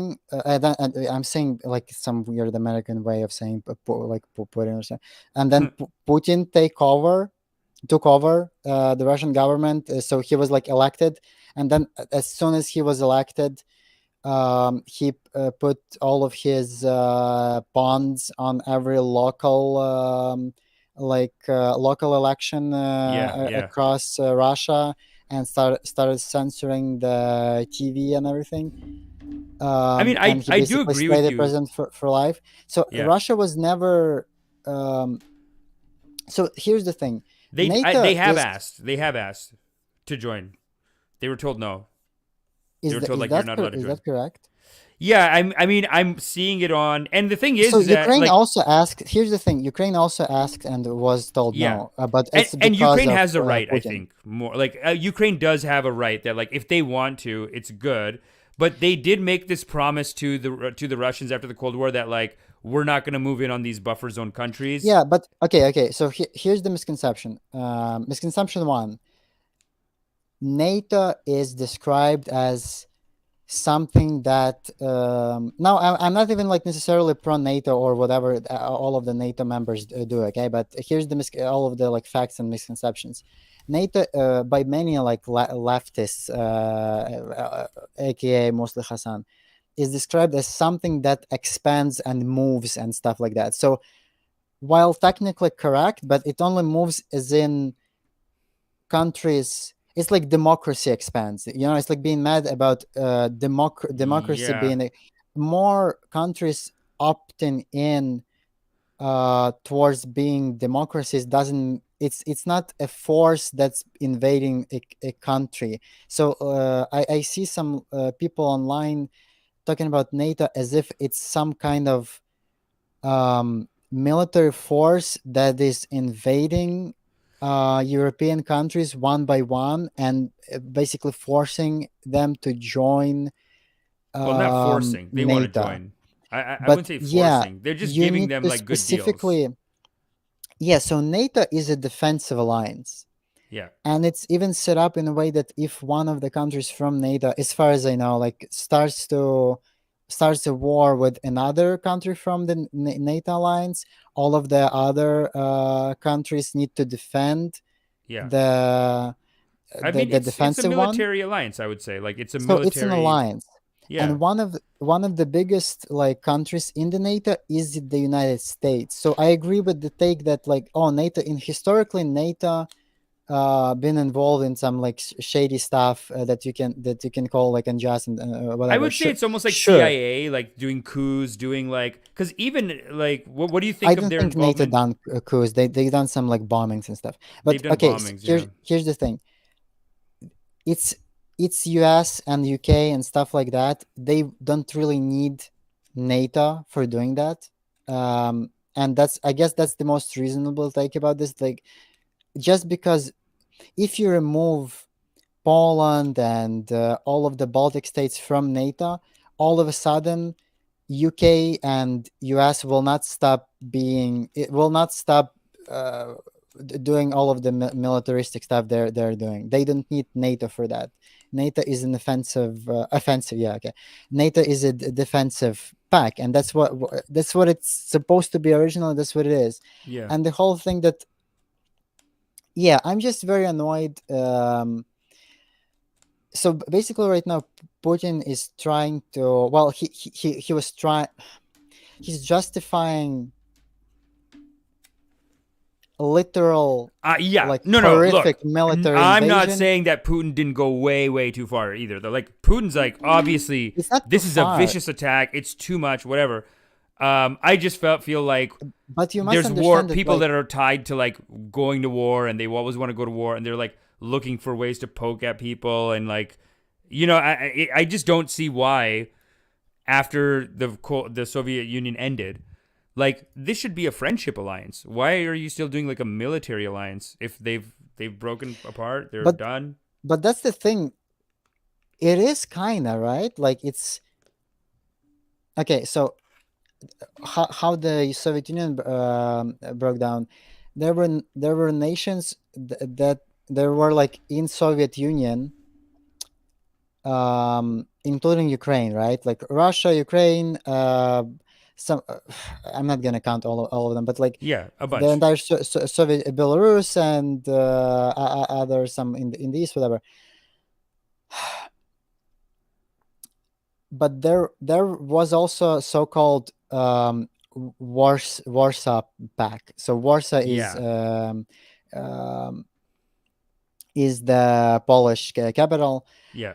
So countries like Romania, Poland, Estonia, Latvia, I think Bulgaria, and some others. They weren't technically in the Soviet Union. They were not a part of the Soviet Union. They were like a satellite state Yeah, but with they their made a own pact. local, like authoritarian dictator. So a Um, bunch of dictators got together, had a meeting, and said, "Hey, let's all they be didn't dictator." get it. They were all like put in after because It's crazy how Putin just picks it's leaders all too in these neighboring countries. Like Putin will be like, "Okay, I like you in charge," and then like uses Russian like trade and all this stuff and military too to just scare them into doing stuff. Yeah. So yeah. yeah, but it's like right now he mostly does that to that basically. Okay, let me just finish my point about Sorry. Good. how the NATO came to be basically in a Cold War, or like before, after the Second World War. All of these countries were like invaded by they had some independence or whatever, or they've been like part of the other empires. Anyway, they were invaded by Nazi Germany, and then a part of the Nazi Germany was dismantled by like states, and by US, and part of the Nazi Germany was dismantled by Soviet Union, up until where the Berlin Wall is, right? Yeah. All of that was dismantled by Soviet Union, and the way they basically gave like independence to those countries is like they put in local dictators into all of them, and they're Wow. all like now The look they're Russians all did now that. cool, yeah, not the Russians but like Soviet Union. Soviet Union. Yeah. Yeah. So they weren't technically a part of the Soviet Union, but they became allies to the Soviet Union. All of Wow. them Okay. were in the so-called Warsaw Pact, which is a military alliance in the Cold War. So it was a military alliance, and U.S. and Western Europe got scared of it, and they were like, okay, we're gonna make our own military alliance, which is going to be in NATO. This is how it came to be. But then Soviet Union broke down, and all of those countries that had dictators um, became independent, and they overthrow their Overthrew the own dictators. governments, Yeah. dictators. Yeah, they start aligning more with. They joined like in the 2000s and stuff. They started joining EU and all of that. But as soon as Soviet Union broke down and Putin took power in like few years, I guess I can just look it up. Like Yeah. Putin took it over like almost right away. Russia wars by year. I was I saw like a graphic list of war involvement in Russia. Um, Russian Yeah. Federation. Yeah, so I'm looking at. Can you share a link with me? You can send me a link in the private chat inside of StreamYard. Yeah, it's just Wikipedia. Okay. Oh, I guess this didn't. I don't know if you can click on it. Yeah, I got it. So you scroll down and like Russian Federation, which is like 1999 and present. So this is when the Soviet Union fell apart in the 90s, and the Russian Federation and Wow, these pictures are Ukraine amazing. and Belarus and all of the other states gain independence. So It's like a history of violence, man. This in is so in much fighting. 1991, they had a conflict in Georgia. Okay, they were involved. Then also at the same time in it's hard to read it in English. Abhikistan, whatever. Then they had a conflict in 92. Then they had a conflict in '92 to Tajikistan civil '97. war. Oh You my can see god. all of these Russian conflicts, which is all and remember, this is not Soviet Union. This is Yeah. all independent Russia from the very year it was came to be. Wow. Is that correct? Is that correct? Whatever. So I they mean, had like 10, you're making a good argument for NATO, I guess, because if they're just since the day they ended, damn. and the Chechnya thing was like from, yeah, Dagestan, Chechnya. Oh my God, so much, so much. So they had a first Chechnya conflict in the 90s. Then they had What's this Tajikistan? So 2000. Tajikistan, It's Russia, like and its more, allies. yeah. Oh, so Tajikistan this is 92 to 97, everyone was on Russia's side on that. Like they got everyone. Ukraine was in that against Tajikistan, 92 to 97. yeah. I mean, I didn't know The much area is about unstable, is what you're saying, though. The area is every unstable. conflict, but well, they didn't involve. So Tajikistan is like East Asia or something. Yeah. Some conflicts are not even straight up near Russia, or some involvements, I guess. And yeah, you can see there.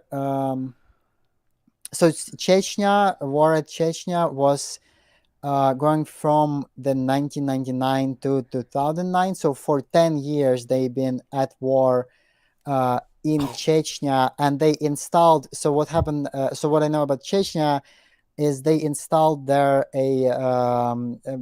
again like a dictatorship government, and the guy from the dictator guy, the Chechen dictator guy there is Oh like my is like God. hyper fascist basically. He's Yeah. like he's like ISIS the government basically. He's like ISIS. He was threatening to do like some. He famously said that there are no gay people in Chechnya or something. Putin says that about Russia. Does Putin not say Yeah, that about Russia too? yeah. This the same thing. And What's with then you these no see, gay people? India. I think India does that too. They just like certain countries are like, we don't have gay people. We are too yeah, powerful. homophobia is like the whole It's a separate issue, but big yeah, they're business. like Yeah. um, super Oh bigoted, my and God. So Russian Federation 91 to president. So basically you're saying so guess NATO. what? Well, Ukraine listen, I feel didn't. like an idiot because I was 2 days ago saying like, why is NATO over there? NATO needs to get up. But if you're saying there's all this conflict. So NATO would kind of, and keep in mind before, and this is actually public, also like public knowledge about this. And I didn't know about this until recently, basically because this was before my time. Mhm. Latvia is one of the it's one of the former Warsaw Pact states. Again, like they had their own dictator or whatever, but they weren't really in the Soviet Union. They were like allies at the time. So Latvia also has. It's one of the Baltic states. It's like. It's also not. It's from the region of Ukraine too, but they're in EU right now, and they are in NATO right now. And I got some like I was arguing with someone in the comments in on Reddit or something, and the person from Latvia was like giving me support about the Ukraine Yeah. stuff, saying that. So this is how I discovered that actually, Putin threatened Latvia with military invasion, much in the same style like he now does in Ukraine. For basically the reason is they have a lot of Russian speaking Latvians in Latvia, not just Latvian speaking not people, but also Yeah. they it's not like a minority even. It's just like So Putin said, because join us, or like what? We're gonna. well, the idea is like, look, the idea that Putin tries to peddle and somehow it works on Americans is everyone Russian speaking is essentially ethnically Russian. No, no, no, no. I don't believe that. Like, listen, man, it's too far going into Ukraine. Obviously, it's so vicious. I just was saying that, like, I feel like NATO doesn't need to be over there. But you're also saying, like, you're making some good points here. I mean, the area is so unstable. Yeah, I Well, guess yeah. that's, So basically, NATO is popular. So that's what happened. He threatened war, with Georgia, and then they didn't even help with Georgia. That's the thing, is that NATO comes around saying like, he "Hey, had a join war us, be part of our in thing." Georgia. I think some involvement. Is this even A on the little list? bit, but mostly they left them hanging. And Ukraine Yeah, too. yeah, So do you 2000, think they should do the 2008. airstrikes in Ukraine? Like, do you think they should do the no-fly zone? Yeah, I actually here in Ukraine, that's one of the things I don't know how this works actually, because yeah, okay. So one point about NATO, just about Mm-hmm. Latvia and Sorry, go NATO. ahead. So they basically threatened war. Um, they threatened to invade Latvia on the premises that like uh, we need to defend ethnically Russians somehow, even though like there is no one to be like nothing is happening with ethnically Russian people in Latvia. It's all good, but Yeah. that's what they do. Yeah. It's And such war propaganda to be shortly like, save the after, Russians. yeah, But sorry, shortly go ahead. after, Latvia joined NATO, and they weren't touched. And Latvia and Estonia and Lithuania, it's all three countries like next to each other. They joined NATO. I think three of them all joined. They all also have like Russian speaking people there, but whatever. But they're all like Latvians anyway.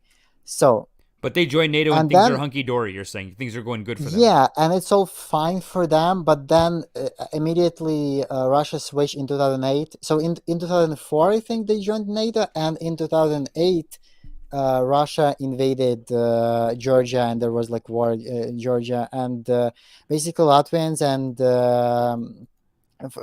with whom I talked to basically freaking out, like that basically, if not for the NATO, they see themselves being invaded, like Georgia back then, and like Ukraine right now. So for people in the region next to Russia, literally bordering Russia, um, NATO is the only. And keep in mind, like Ukraine is like population is like 40 million or something, or 42, I guess. Yeah. Russia is 150 million, but Lithuania, Latvia, and Estonia, all of them have I think they have like a couple million each.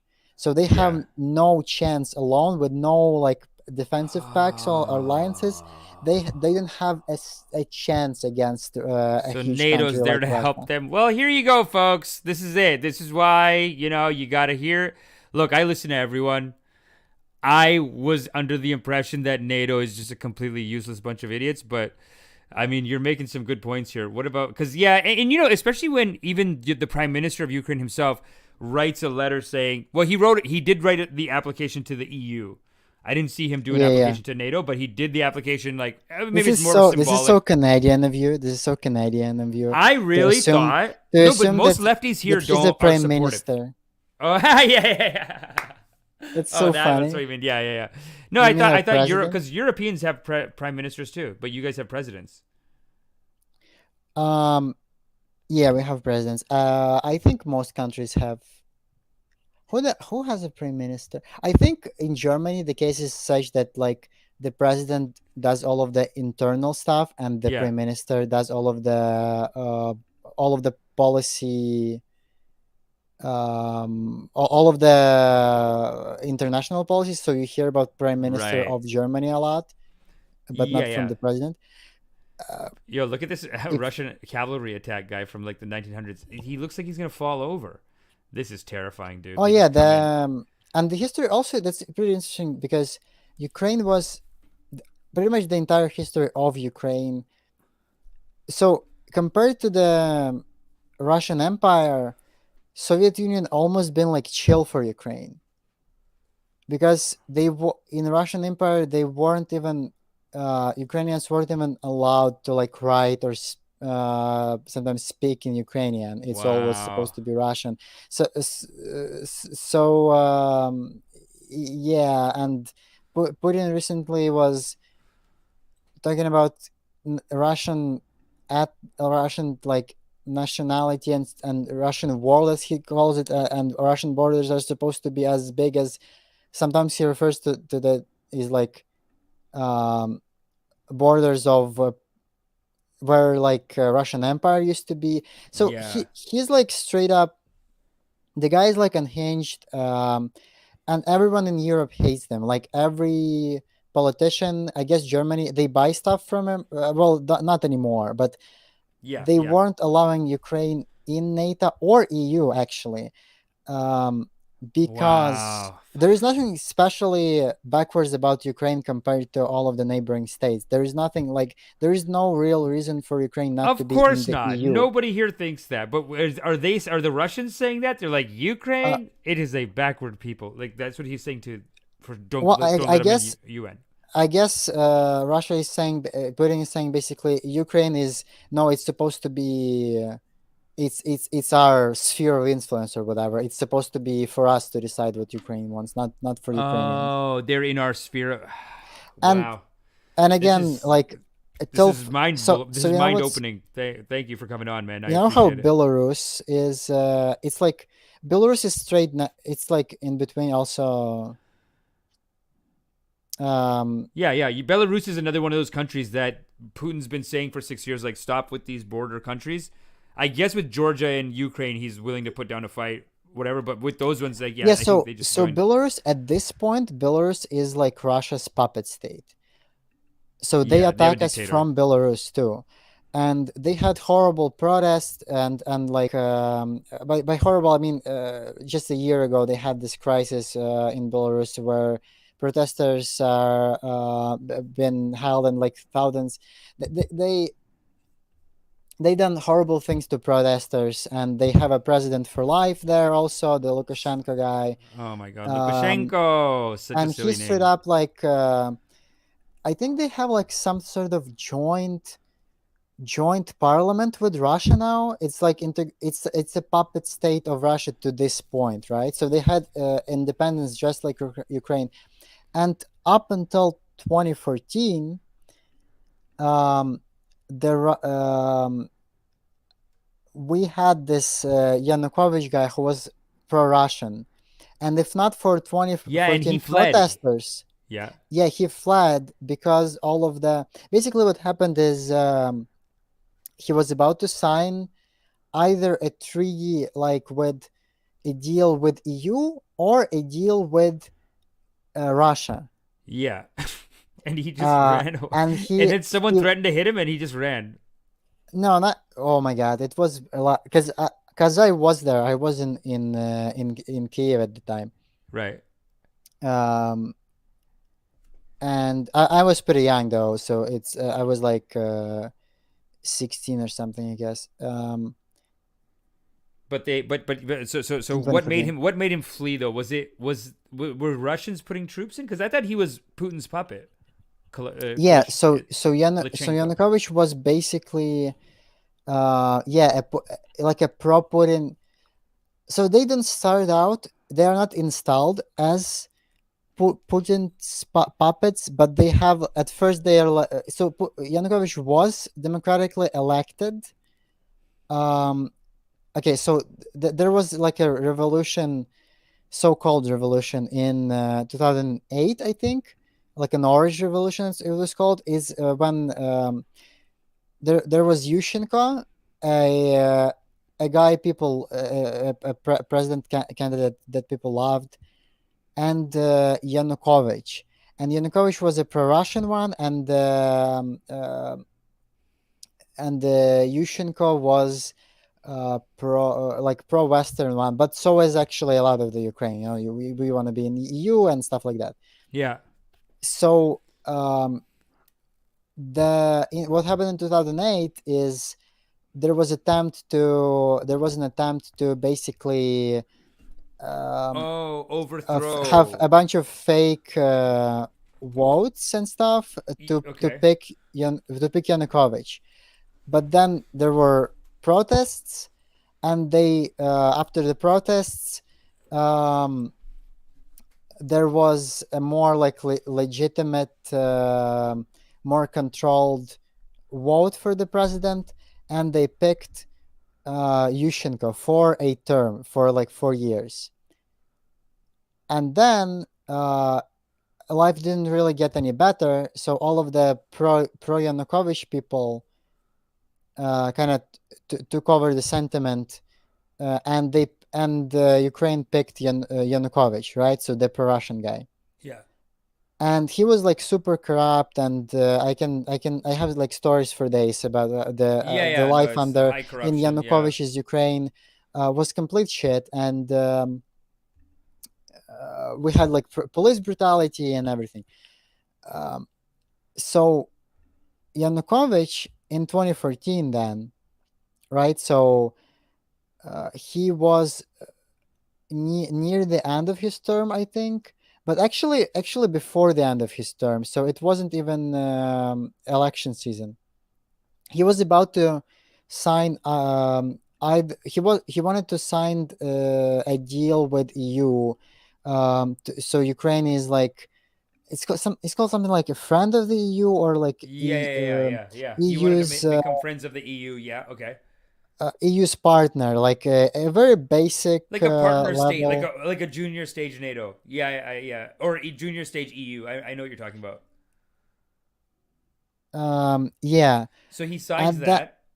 he wanted to, and like people wanted him to do that, but then all of a sudden he signs um, A a Russian one instead. deal, an opposite deal, basically with Putin, with Russia. Okay, with Russia, That's so and annoying. The whole country is like and forced the to be whole in this deal country now. just there was a like a peaceful protest. People just got a bunch of EU flags in Kiev, and they all got together, and it was mostly like young people. It was mostly like students and stuff, like college students, I mean, university students.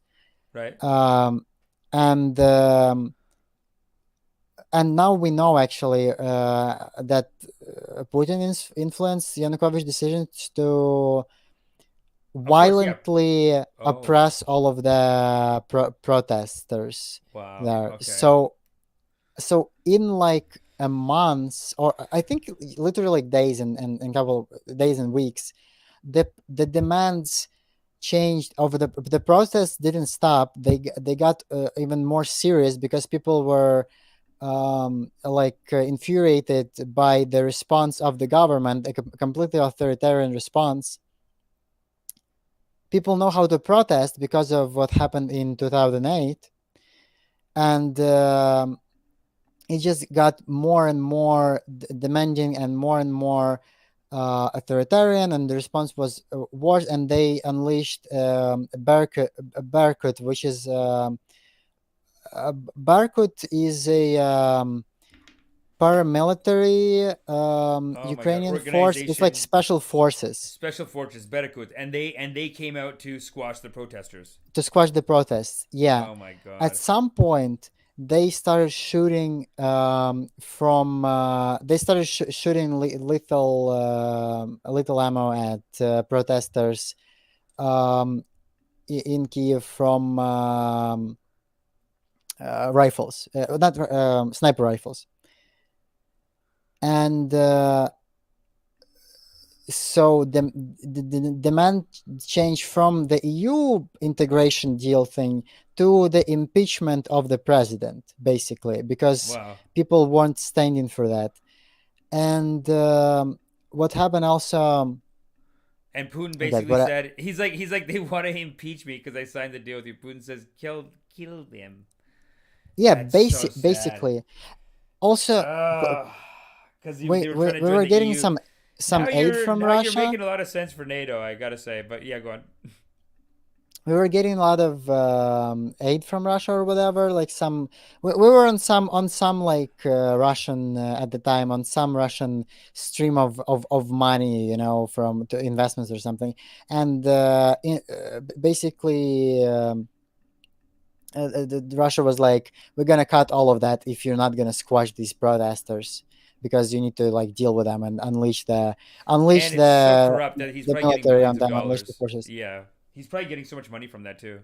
Like whenever they give that kind of money to a country, it's like give it to the Yeah, people, yeah, but yeah. you as the top guy, you're getting like this is your real paycheck. Is like you're gonna get $200,000 from this every year. I'm thinking Yeah. in U.S. dollars, but like whatever the equivalent is over there in rubles or whatever. But there's also like strings attached, right, to in the investments. Usually, it's Yeah, all like okay, yeah, you take the money, but you do this law and this law, and you also integrate your economy with Russia more and stuff like that. Oh yeah, and then Um, there's like the loophole of like, hey, squash those protesters, because at yeah, that yeah, point yeah. you're just kind of like, yeah, we've been taking your money for 5 years, and I guess we're not allowed to join EU. Wow, Ed, I had no idea. I had no idea this complexity, you know? And I'm sure Hassan Piker is probably in the same boat as me because I saw a couple of people, and listen, I'm never for a second said Putin's not awful, but like it did seem like the Europeans were just kind of like, and have always have had a history of being kind of mean to them. But then I'm even going through their this Russian Wikipedia, and it's just like they've been attacking people since before 1612. Like they just, this is kind of what they do. I guess this is what Europe did too, though, back then. Like this is what Europe did, Yeah, but and that's they're the almost thing. part of that. Like things like EU, which is okay. NATO might be among the like I don't know if you have a lot if someone like who considers themselves like anarchist or something like me would agree with me necessarily on Mm-hmm. this. But like NATO might be controversial because under the flag of NATO, there were some unjust things done, right? Right. But EU is somehow like EU is built on the premises EU and UN, Yeah, are yeah, yeah. built No, EU basically. is like there's no right for that. Like I think EU everyone should be allowed to join. I just Yeah, feel yeah, like yeah.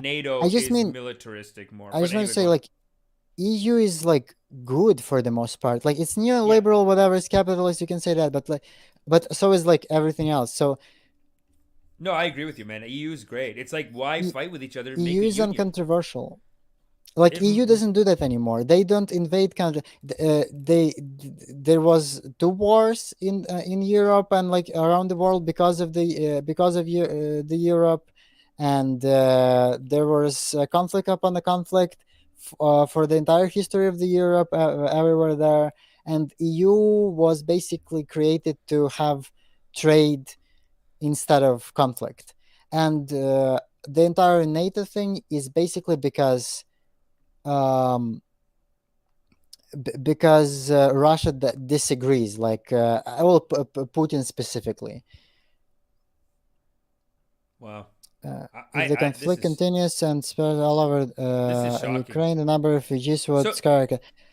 The refugees crisis is like insane, actually. Yeah. yeah, the refugees law. Well, but honestly, tell me what you think about this though. I'm a little more concerned with the no-fly zone because people are saying that if NATO or America whatever, if they do a no-fly zone, like just the implications of that means that they're in the fight and it's World War III.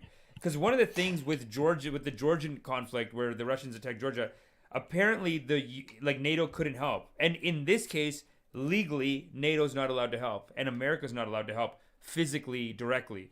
They're sending weapons. They're doing the economic stuff. People are calling for the no-fly zone though, and from what I've heard, the no-fly zone is that step into World War III. Like it's just that inch closer to World War III. Do you agree with that, or do you think like, hey man, come on? Yeah. So I'm just gonna say this: if that's the possibility, like if World War III is a possibility, if it's an actual, I don't know. Um, I don't know how the no-fly zone is implemented, but if it involves literally like NATO or like American or something, planes flying around Ukraine and shooting down every Russian plane, it's probably is involvement, and therefore it's not gonna happen. Like I know in Ukraine a lot of people want this to happen, Yeah. and in the way I The guess. lefties want it to happen too because they are tied to like it's weird in America, like it's the Republicans that are blaming NATO, I find more, and it's the Democrats that are saying we got to just go in and help Ukraine now. Like that's where I'm seeing that from more. Like the Yeah, but like hardline fighting stance is coming from Democrat Democrats. liberals, right? But Yeah. not. I see a lot of like actual like anarchists, or I guess not necessarily, but like Yeah, but proper everyone who lefties considers are themselves anti. socialist, Yeah, somehow they basically buy into this idea that, well, first of all, they think that Russia has some ties to Soviet Union, that somehow Soviet Union lives through, like maybe they like Soviet Union and they think Putin somehow represents the same ideals or something, weird. which Yeah, that's not true. which is not the case, like at He's all. basically a capitalist and he's right. Like I mean, He's not basic. He is like the capitalist. yeah, he's capital. Like I mean, they're capitalists. That's the other He, thing well, of like he's a fascist. What he he's is a for, fascist. like He's a fascist, 100%. Yeah. by the Umberto Eco standards, which is like the philosopher who described the guy lived through the Mussolini's Yeah, sick. fascism, and then was has like the best way of describing analyzing fascism. Um, Putin is a ethno-nationalist fascist, Right. Ethno. and Yeah, that he makes is sense. capitalist. There is nothing Soviet Union or there is only the authoritarianism of Stalin, is That is left from Soviet the Union, Soviet Union. that Yeah, is there's left from nothing. Soviet Union in him. He Yeah, doesn't care about workers' rights, is what you're saying. He's not like a yeah. workers' He rights kind of doesn't, guy. Yeah, that's of crazy. course. Anyone He who sends thinks that is his nuts. Like he is a dictator, 100%. He doesn't care. It's weird. Even Stalin. It's like, why are people calling Stalin communist? yeah. I don't He's a know. dictator. He's like a meaningless dictator. He doesn't even care. Like he didn't believe in workers' rights. He wasn't like doing some kind of union, pro-union You work, know and then that he went to politics. actually Lenin hated Stalin. Of course, because they know There's they're even a like psycho. conspiracy. There's even a conspiracy that Stalin killed Lenin and took power after that, which is not. It's like I guess impossible to confirm, but because publicly Lenin was condemning Stalin for a lot of time, which is like Lenin done a lot of bad stuff too, but not as much as Stalin, and also he was actually like he is still to this day like renowned as a good like his writings are fine, I guess, for the most part, like the Lenin stuff, but not his like actions. He's still kind of respected in that regard in the Yeah, academic world even. But yeah, the stuff that's all of the not all of the actually I have to give credit to some people who have been like on point on this issue, um which I was kind of a fan of Wash before, but now I'm like the number one fan, because the entire arc of what happened in Ukraine and his streams and everything okay, I'm is gonna like watch some Vosh. I super gotta on watch Vosh. point. Vosh is the new king now. Hassan A- dead. and Vosh he is the new king. and Hassan should shut the fuck up about this forever, but he probably won't. And also like the take of Hassan that Europe and America and everything, like they shouldn't supply or they shouldn't have supplied arms to Ukraine, which is like the reason, one of two main reasons why There's people um alive. basically I'm not dead right now, I Yeah, guess, yeah, because yeah,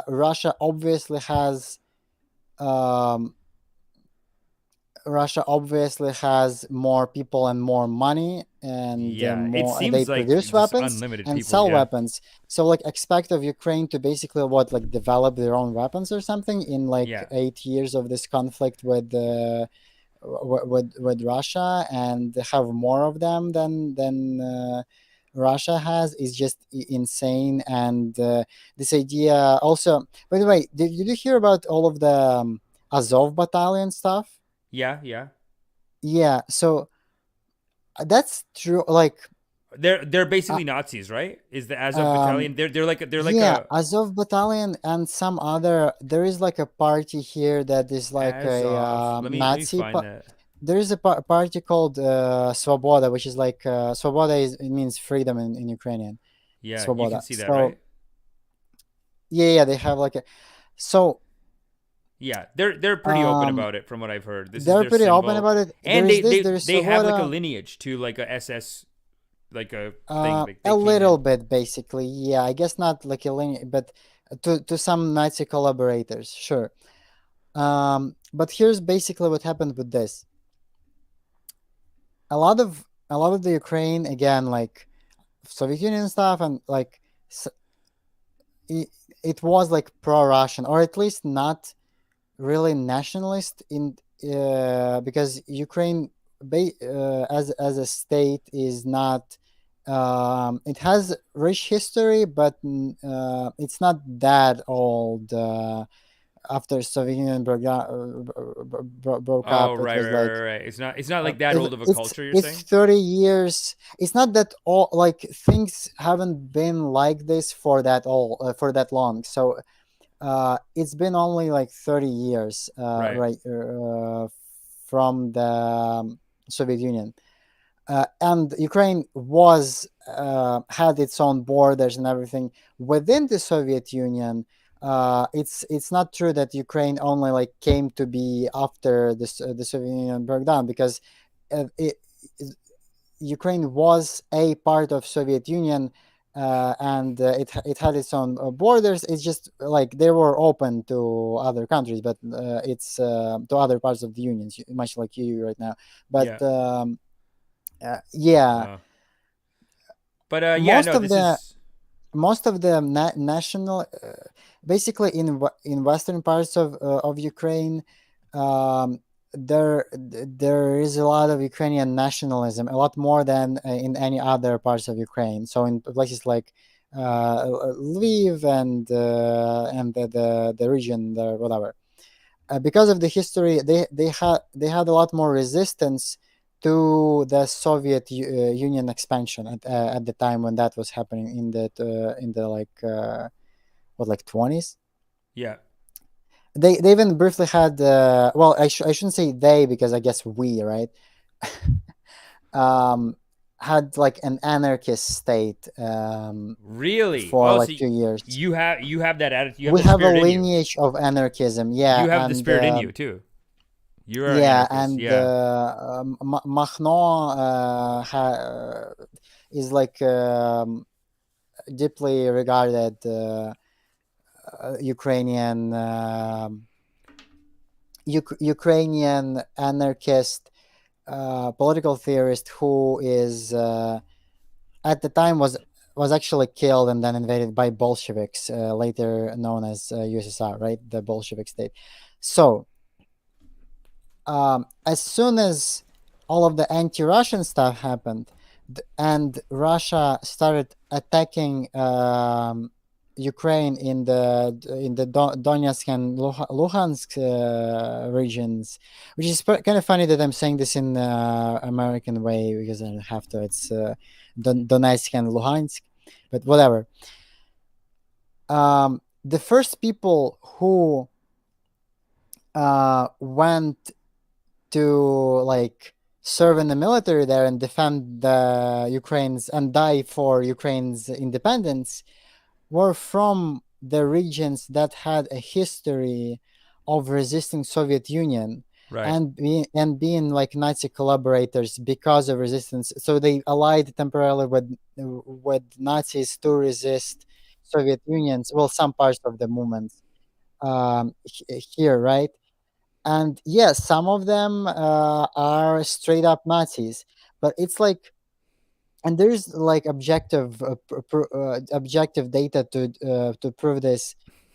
The first thing that, and the same again, like to support protesters against Russia integration, whatever, in the Maidan 2014, right? Yeah. Some of the groups were straight up like descendants of those like Nazi collaborators, which is like a Svoboda party and fucking Azov. But maybe that's came out later, but people like that, right? So the manufactured invasion um, justifier here for the Russia at the time to invade Donetsk and Luhansk.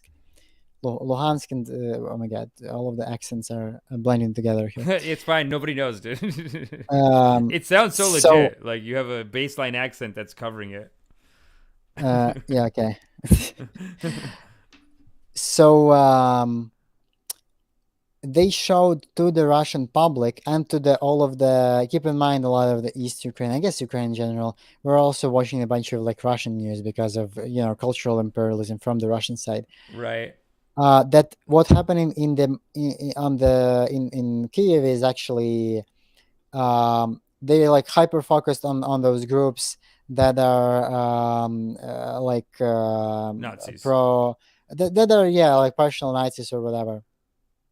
Wow. You Which know, those are you're bad and fuck them, and I hate them too. But yeah, yeah. they focused on those and manufactured a basically like anti-fascist narrative to be sold for Russians that still remember Soviet Union, and anti-fascist fascist narratives of the Soviet, anti-Nazi narratives of the Soviet Union, right? Yeah. So they're like, oh my god, they were like, oh my god, the Nazis are doing it again. They're taking over the Ukraine. We need to Wow. invade. So they're just like the Nazis have rolled in again. It's World War Yeah, yeah, II, yeah. gentlemen. Let's The Nazis go. strike all of a sudden. The Nazis struck again, and what are we gonna do? I guess we have to invade and support. In there actually a military base of Russia was already in Crimea, so-called Crimea. Yeah. They took Um, that over 6 years ago or something, 5 years ago. yeah, yeah, in Crimea. 2015, I guess, like Yeah. just like a few months after, just after the impeachment I of Ed, Yanukovych. I hate to play this footage in front of you right now, but do you see this line? It's like it started at 6 miles, then it became 14, like 10 miles. It's like 45 miles of Russian these tanks coming in. Oh yeah, I mean it's pretty funny. They've been known. So I would. So situation right now with me personally, I'm pretty much Yeah, tell us where you are, man. Are you okay? Are you far away from I'm this? I guess it's far away in undisclosed location, but still in Ukraine. So because of some old bullshit, they don't let man out. I guess in case like every man needs to take a weapon and like kill all the Russians or something. So I sent my wife with this. I sent the women over Yeah. to abroad, and and I just gonna be sitting here and waiting to see what's gonna happen. Oh, they're only letting the women I'm leave, like, eh? So yeah, your they wife they're only left. letting women and children leave. Hopefully that's gonna change They gotta let graphic eventually. design But artists out too, man. They gotta say, hey, if you're in yeah, graphic design, we're not switching you over to guns. yeah, You know, yeah. that's yeah. So okay, It's cool. So kind of you're waiting it's to leave, kind of but a your thing. area is safer though. You think? That's why I'm not. My area is pretty safe and And it's all far like. away from all that. It's far away from any bombings that are happening. Have So you we heard had any bombings? Have you heard it in the background or anything? some rockets flying into this area Oh my god. to like to target our military landing airplane landing fields and stuff. But I think so. The thing is, those are very expensive and Yeah. like guided missiles or whatever. They sent like over 100 the first day, and then progressively less and less. And I think a few days ago, and or like yesterday, they only sent four, and not to this area. So I think they're everyone thinks that there are out of rockets, those specific ones, and we also have some we have some better thing to protect us against rockets. I think now I don't know that's if Yeah. that's entirely accurate, But because that is there's so a lot of Russian to speculation. just be like rockets finish. Yeah, First so day, the scariest rockets thing, finish. some people I know basically had a rocket fly over, like my mom had a rocket fly over her house, and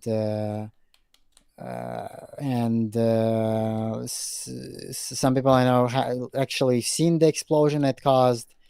But while in like West Ukraine, which is like the most remote, one of the most remote spots in Ukraine from all of this, and most people actually, so refugees are um, again, only women and children, and like I guess elderly too, but like Yeah, are yeah, able yeah. to leave and flee. And so your wife is like in a plane to the U.S. or is she at one of these kind of spots? Well, the planes are too dangerous. They've been on all cancelled and closed Oh my the day God. off. So So she's gonna cross actually pretty soon. She on the bus. So on a bus. hopefully Okay, everything cool. is good with that, and no surprises there. But so that's cool, and but also a lot of people fled from all of the other regions that are way more bombed, and like Oh, they're Kiev fleeing and to you, Kharkiv, and then you guys are they're fleeing out of the fleeing to country. west. Yeah, they're fleeing to west Ukraine. So Wow. everyone is relocating. The entire, basically the portion of the country is relocating like crazy to here, which is like understandable, and Yeah. it's great that we even have the opportunity to for them to be safer. Yeah. That's Actually, great. my brother and his family were in Kiev, which is like the most bombed, one of the most bombed place until recently. Until now, they're with my other part of my family in here in West Ukraine, which is, yeah, it's insane. No one expected this. No one expected them to just straight up I know. Start attacking. bomb Yeah. civilians. Yeah. No, it's wrong. There It's so was wrong. And like 5 spots they attacked from. It's like a heavy my attack, man. wife's family. Actually, the scary shit is um, Kherson, which is it's spelled like Kherson or something in English. Um, is now it's like been a day or two as they've been like taken over by Russia.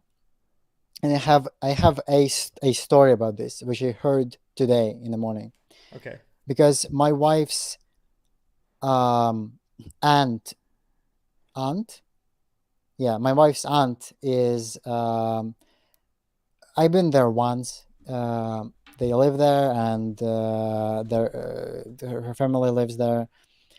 And I was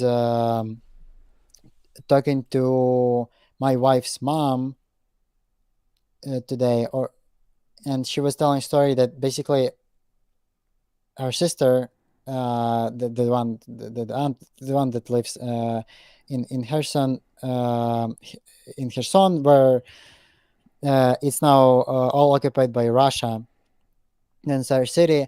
They basically have not nowhere. So previously, they lived in this neighborhood, which is like basically like a suburban type area with single family houses. Yeah. Um, and a bunch of their neighbors got bombed into oblivion. They were sitting in the basement for days. Oh my So God. they moved from the suburban area to the city, where are there mostly it's like apartment buildings, multi-story apartment buildings. And now they can't flee anywhere because um, it's all Russian military there. Yeah. um so they sit in there. The story is goes as such, like they sit on, like I think it's the first story, the first the ground floor or whatever, in their apartment. And the Chechnya Russian invaders are running around in the on the streets. Tanks are rolling on the streets. Bombings are happening, and they yell Allah Akbar for some reason because of Okay. Chechens that they hired, I guess. And some I guess some like mental unstable person Yeah. from the third floor, 2 floors above, start in the night starts yelling from her window, basically shut up Mm-hmm. to the invaders. And either from like a rocket, well, there's no way to know because they heard it from being that they don't look out of the window, they are like laying on the floor trying not to Yeah. die on the first floor.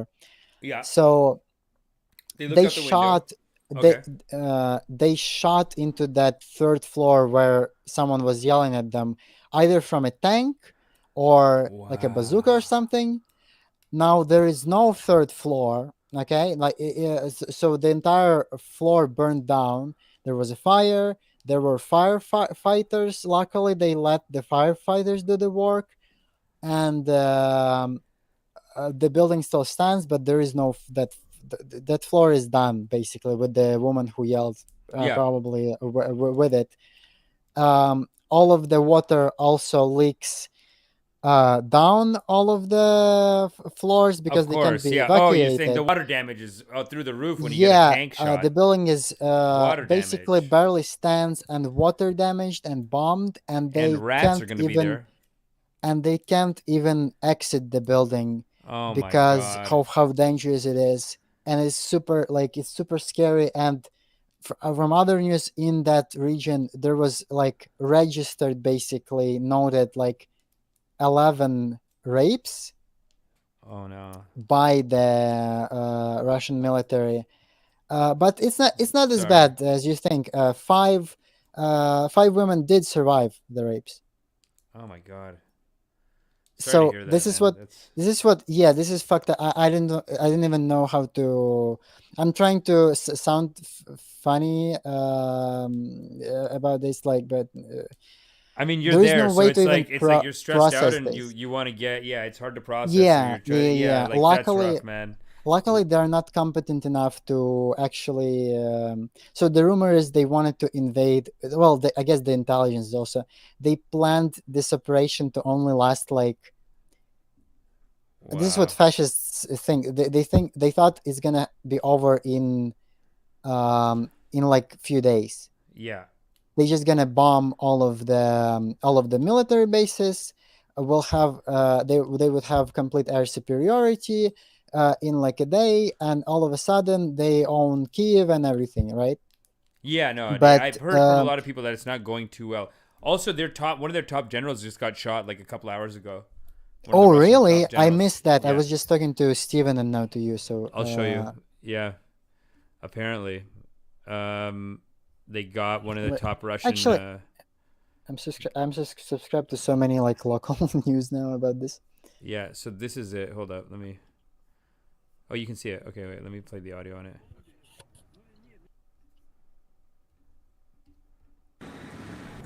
Ні, ну нам таку мені, що я їду краще з Володією. Ну ні, не такі не надо. Пошли його, хай його сюди позовемо. Oh, today's March 4th. Okay, so this was yesterday actually. Okay. Oh, you mean Ukraine has shut down one of the? Yeah, Ukrainian. I think yeah. Sniper If that's the yesterday thing, I think I heard about this in the morning today. Yeah, Yeah. they're not doing too well, and hopefully they won't. And I have no sympathy for them at all. But Yeah, and the people don't even want to do it. Like the people in Russia yeah, are they don't. protesting against it. I mean, look. Yeah, a lot of people. So a lot of people who are sent to do this are actually they desert. They like a lot of the Russian military, but like all of the low level military, right? Yeah. All of the low level military don't want to do it. They don't think it's they think it's scary. It makes no sense. They are trying to run and all of that stuff. But of course, they're told that if they're like run and desert, they're gonna be killed by the Russian government anyway. It's So true. They've always done that. The Russian government. yeah, They've yeah, always been like that. 100%. Even in World War II, they had a policy of just shooting them if But they all tried to of run back. the more like trained professional part of the Russian military, They want to go, man. They like to fight. they Ukraine doesn't take them prisoners. All of the all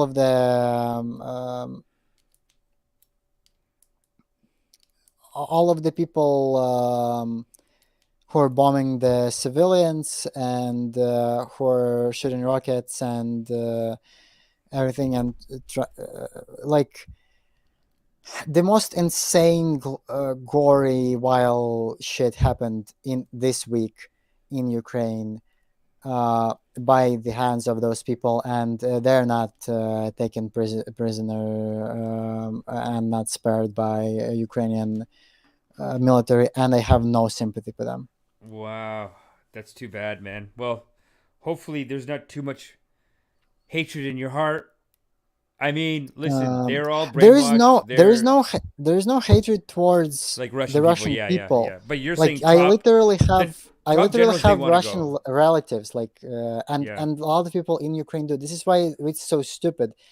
yeah, There was the antagonism is completely manufactured by Putin personally. Like it's completely made up and manufactured by his television and propaganda and internet, as they call them, troll bots here, yeah. Do Kreml's you just by troll the way, do bots. you think he interfered with U.S. election or no? Or probably, or but like, I think he do you think tried that was to. he tried to Well, well, because actually, they couldn't knowing, find any real evidence for it? remember the, that's pretty interesting. Remember um, the Trump's impeachment Yeah, over the Ukraine stuff? yeah, Everyone in America, including me, actually, was like, Ukraine, what? What does it have to do with Ukraine? What's Ukraine put in? What? How does this matter, right?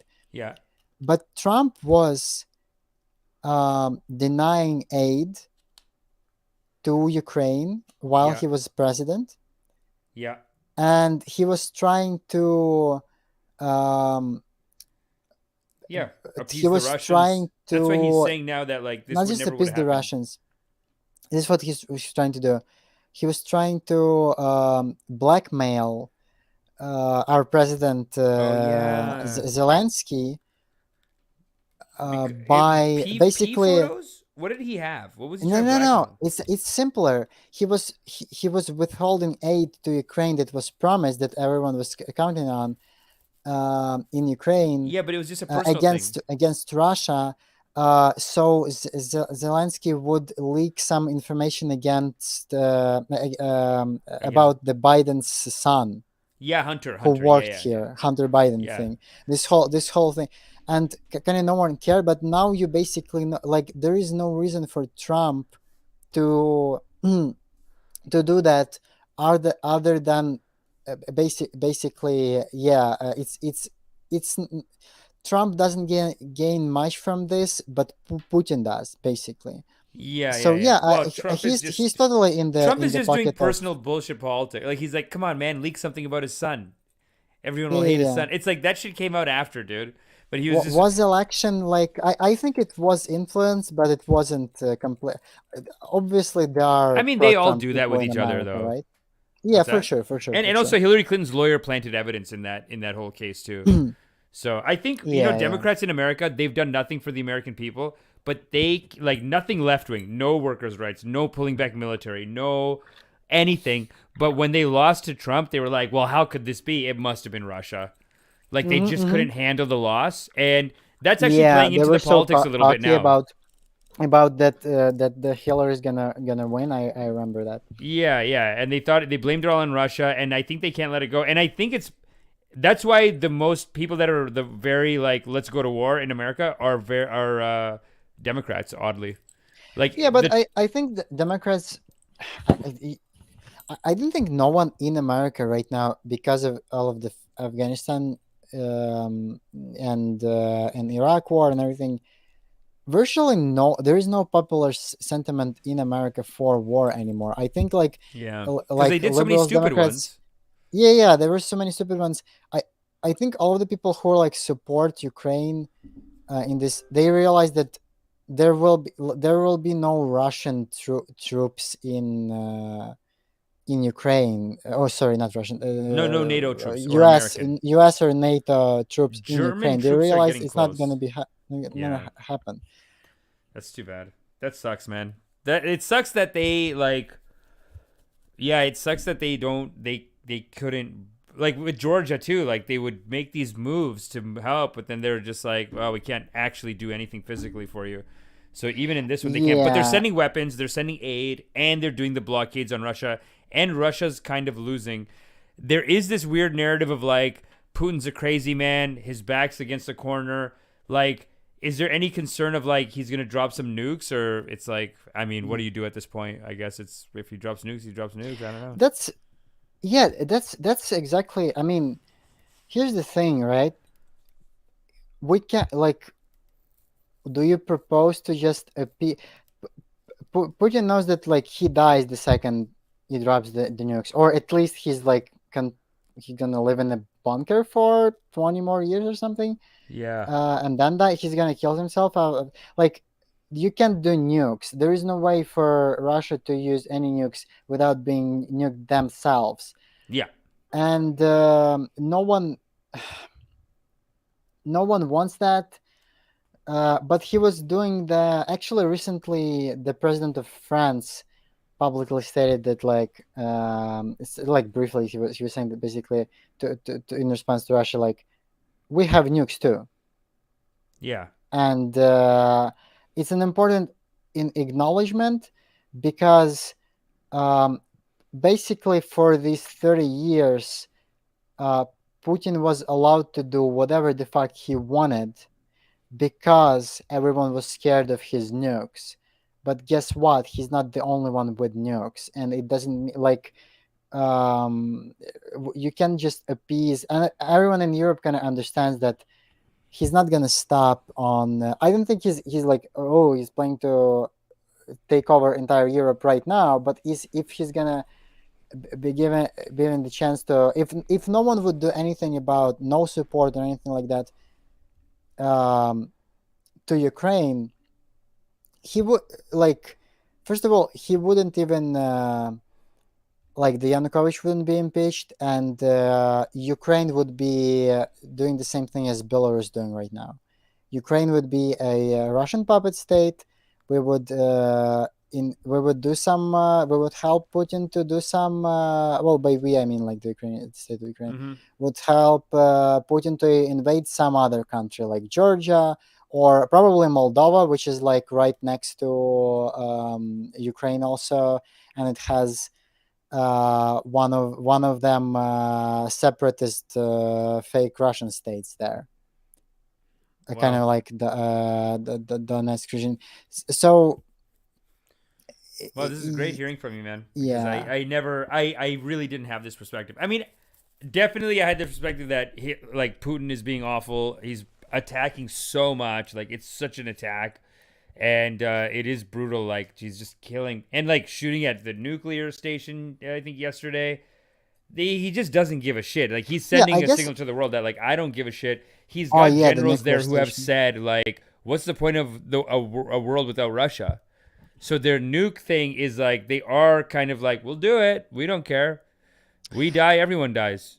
It's pretty interesting also within. I think this is the first time in history, someone was trying to attack the nuclear power plant.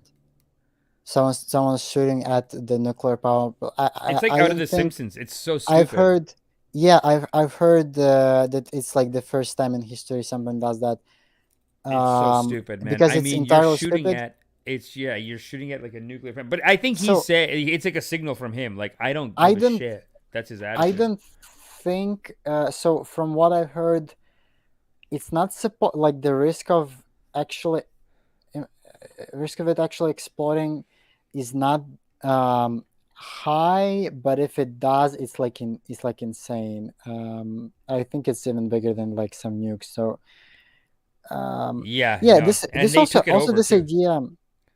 this idea that somehow the war can be contained within the borders of some country, that look, this is NATO, this is not NATO, therefore they can do this, but next to the border they can't do war or whatever, is also kind of crazy, because like this nuclear power plant, like if something bad happens with it, or also not just nuclear, the whatever left of Chernobyl, you can't really. So Ukraine doesn't have a good defense of that area, because it's not. It's Chernobyl is right next to. From one side, it's Kyiv, and from the other side, it's the border with Belarus. So you can't really put troops next to Chernobyl because it's so radioactive. So, well, I guess my speculation. This is Yeah. why it is the shortest way to Kiev, and also this is why they been Oh, so able you're to saying it's just a hold strategic. Chernobyl area, Yeah. because there is no one really them to stop. Like, it, you would send people to the cancer death if you want someone to like Yeah, defend Chernobyl's weird spot to. Chernobyl for long, right? Yeah, yeah. So they might not have a chance of blowing up the big working power plant, but they might have a chance of uh, uncovering, and it has like a cover, the most radioactive part of Chernobyl, um, Yeah. uncovering Chernobyl and releasing a bunch of radioactive waste into the air. And Wow. no NATO membership, no border, no nothing gonna stop. Because again, like being a Ukrainian, I've been told about Chernobyl because it happened here. Yeah. Every year we have Chernobyl like Remembrance Day of this tragedy. Wow. Damn, dude, I Um, had no idea. and we all know that not only people in the area died both immediately and afterwards from the radiation poisoning, and the entire area was poisoned and everything. The radioactive cloud, with the radioactive water and everything, uh, went all the way to the Belarus, all the way to the Poland, all the way across the globe. The radiation was off the charts in right, like these things no borders basically. Yeah, yeah. Wow. That's interesting, man. That's so good to get your perspective, dude. Thanks for calling. Um, I got to get ready to go tonight, but tell me anything else you want to tell us, and anything else you want to plug. We're here. This is the drip, baby. We're doing 5 days. I ripped 5 days this week. I mean, I know you're going through a That's lot more. crazy. That's You're crazy. going through a lot more than me. You're going through a Yeah. lot more than me, but I did 5. It felt like I'm under attack. No, I'm just kidding. That's not true. But I'm here. I'm here. Daily rips. Actually, you're the victim here. So actually, your life is not like I, that great either. I'm so So glad that you're in good spirits. Like you. At least you could joke about it. That's sick, dude. That's great. That's. what's funny? One thing I wanted to talk about. Tell me. Yeah, I guess. Yeah, it's a great. Thank you for having me like at all, because It's nice to get it off your chest, I baby. Come on, anytime you want. yeah I love. Well, I'm just so angry about this. I hear so many bad takes about this yeah, from the community that I am like. that you're part Hey, of. But hey, this is Jeanette, look. it's These very issues are nice of you, and complex. thank you a lot, actually. Yeah, man. These issues are complex, and here's the thing. You know what's gonna happen a lot to you now is like, yeah, you're gonna hear the wrong take, and then you're gonna be like, what the Yeah, hell? yeah, Then you yeah, come on the yeah, yeah. drip, ha That's ha how I ha feel. ha, Yeah, release it, release it. You know what I'm saying? Listen, yeah. Hasanabi or You can whatever his have me name. more. Yeah. Yeah, come on. Anytime you want to come on, man, let me know. Um. And yeah, we are gonna be covering more news from it next week. But yeah, cool. Thanks for coming, dude. Tonight I'm gonna be. Oh, just to let everyone know, tomorrow night I'm doing this comedy show, and I'm not doing an episode tomorrow, so I'm gonna share this real quick. Yeah, I gotta figure out the sound and everything tomorrow because it's been sound has been an issue. Saturday Night Comedy and Magic Show at the famous Free Times Cafe. Free Times is honestly a pretty sick cafe. It's here in Kensington Market. Yeah, I think y'all really enjoy this. If you're trying to get things off your mind, it starts way too early. But I'm doing this, and then I'm doing in this karaoke competition. So I'll have footage from it on the Drip channel in the stories, whatever. But come check it out. It's gonna be a lot of fun. And then of course, on Sunday, I'm doing my own meditation. So check that out. mm, I showed y'all some graphics from that. Hold on. Wait, where did it go? Where did everyone go? Where did everyone go? Oh, it's in the Zoom. Yep, there we go. Yep. Hold up. I was going to show you guys a window, and yeah, this work from Ed Lezhinsky. This is what I feature on. Oh shit! What do you guys see right now? Yeah, that's the right thing. Yeah, This is yeah, the work from head. Ed Lezhinsky. This is the head. This is this is the work of Ed Lezhinsky. But this is what I use in my meditations to teach the teach the teachings. But I was showing this too. Look at this, Ed. Incredible work, dude. If you need to make this is my digital ashram. It's located on an electron cloud in your heart. And if you want any kind of architectural work done on an electron cloud, Ed's the only person really you can go to. Ed's the guy. He made this. Dude, this is sick. We're building the ashram. Sunday Thank you. is my next meditation. So I'll put a link to that somewhere in the comments, or I'll probably comment it on the show too. But check it out. It's meetup.com/loveoracle. That's the other option. But Ed, again, thank you so much for coming. I appreciate you. Incredible work. Yeah, thank you for Here. having me. It's been a lot of fun getting this off my chest, I guess. Yeah, man. Come. Um, Always tell us. Always tell us what's happening with you. We always want to hear from Ukraine, dude. This is, you know. Hey, for my entire life, every time when I was talking to someone from like states or something, from the West, whatever, they were like, Ukraine what? Ukraine where? What's Ukraine? Where is it from? Yeah.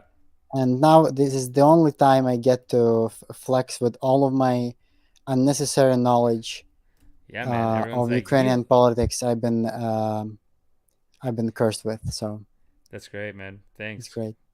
You're always welcome back, and we'll see you next week. Thanks, everyone. Have a great weekend. Go into the weekend, high vibration, a lot of love in your heart, a lot of joy in your heart. You know, wherever you're going, whether you're going out to do a party rip or you're doing a family rip, whatever you got to do, do it with love in your heart, because you never know, right? Anything can happen. Thank you so much. Drip, drip, rip, and dip, and we'll see you on Monday. Peace.